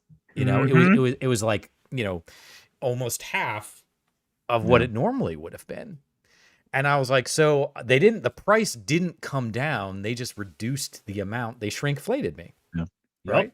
That happened to my Greek yogurt. It's like little bitty now. And I it noticed tastes so bad. my Skinny Pop popcorn was the same thing. I bought that a couple months ago. I picked up the bag, and they had done like a brand refresh. So it was like a different color bag. I was like, oh, I'll grab my, and as soon as I picked it up, I was like, this just feels lighter. And luckily they still had a couple of the old bags left, and I picked it up, and it was like 4.8 ounces to 5.6 ounces. Like everything. And this is why I want you in the Senate. This right here. And I know we talked about this when you were on my screwed channel. on my popcorn and steak. Well, because you actually know what that means. Yeah. Because you're not just lip service when you stand up there and say, I know what people in Ohio need. You actually know what it's like. Again, you're not a trust fund baby. That's I know that we talked about on my channel that before you run for office, you should actually be dropped off in the suburbs of America without your family inheritance money, without your law degree, and just, okay, go get a job and find yourself an apartment and see what it's like for 1 year to just be the average American. Or you can't represent average Americans. You're going to get to Congress and you're going to represent corporate interest. You're going to represent the millionaires and the billionaires. You're going to represent everybody except for the backbone of America, the working class. And in my opinion, I'm not an economist, or an economist. I'm not a politician like you are. But the research that I have done, I think where we've kind of gone south is that since the 80s, we've cared a lot less about the working class. Oh, sure. The trickle-down economics with Reagan. My granddad was a college professor and an economist. He taught economics in college for some like 55 years. Reagan came along, and the trickle-down economics, we focused on the people at the top. We focused on building corporate America. We focused on building this huge economic engine, and we didn't really care about just everyday people in the suburbs. We thought that that was all going to trickle down, and it hasn't. So I think that it's time to flip and get all of those guys out of our politics who have no idea what it's like to live in the suburbs. If you don't know that your steak got shrunk, then I don't want to vote for you. What's up, Robert? Hey, sorry about that. But a whole thing. It's been a whole thing. No worries. No worries. Hi. We were just Hi. we're talking about getting shrinkflated on our steaks, and how everything is just a expensive scam that they're pulling over on us. Well, I think the greater topic too, Robert, we're talking about why I love Chris, because he's an everyday Joe who actually understands what shrinkonomics is and that impacts him, while also having the capability to run for office. And I think he would make a great leader. I want to be represented by real people. I think that being represented by real people is the wave of the future. I think that the standard politicians run is over. I mean, not tomorrow, but I think in the near future you're going to see less of a push for your traditional slick car salesman politician. I don't think we want it anymore. I think, and not to butter you up here, Chris, but I think the more plain talking Chris Volpe style is going to be in demand a lot more often.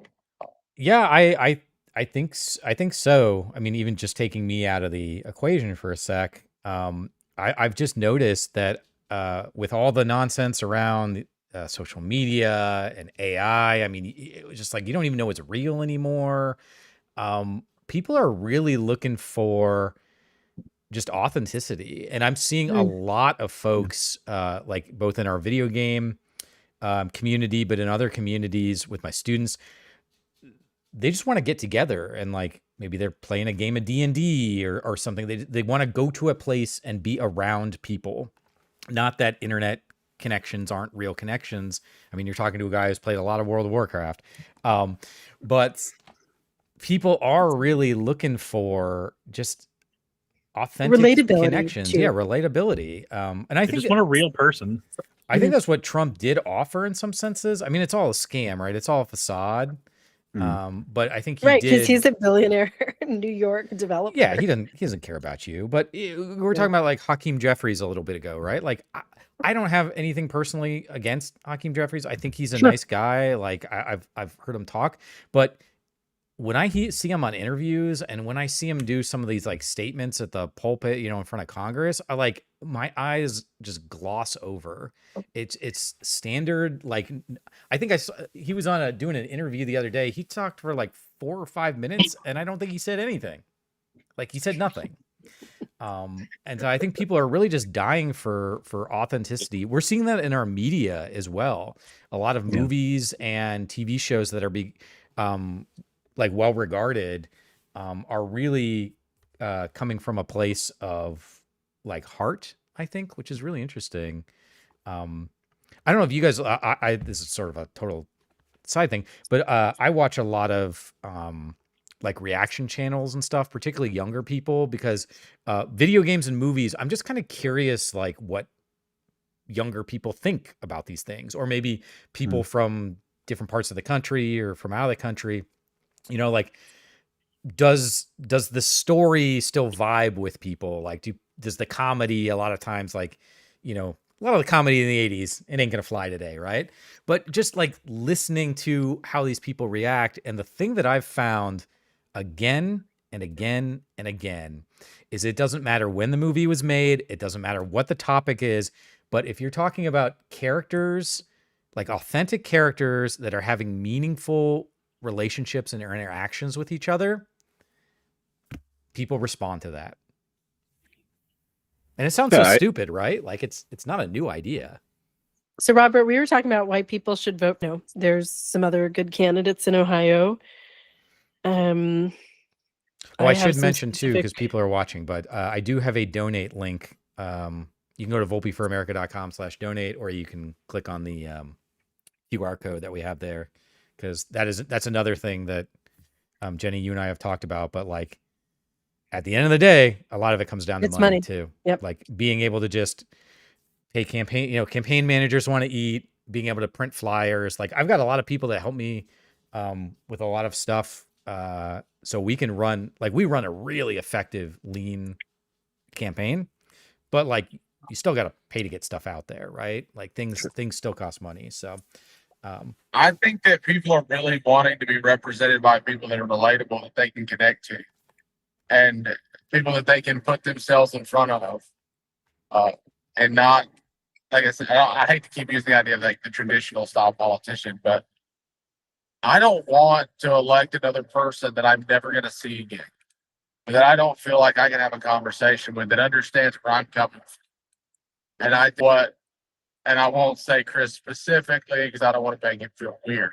So let's just say that a politician like Chris, that is very plain spoken and unapologetic about his views, who doesn't talk around the issues.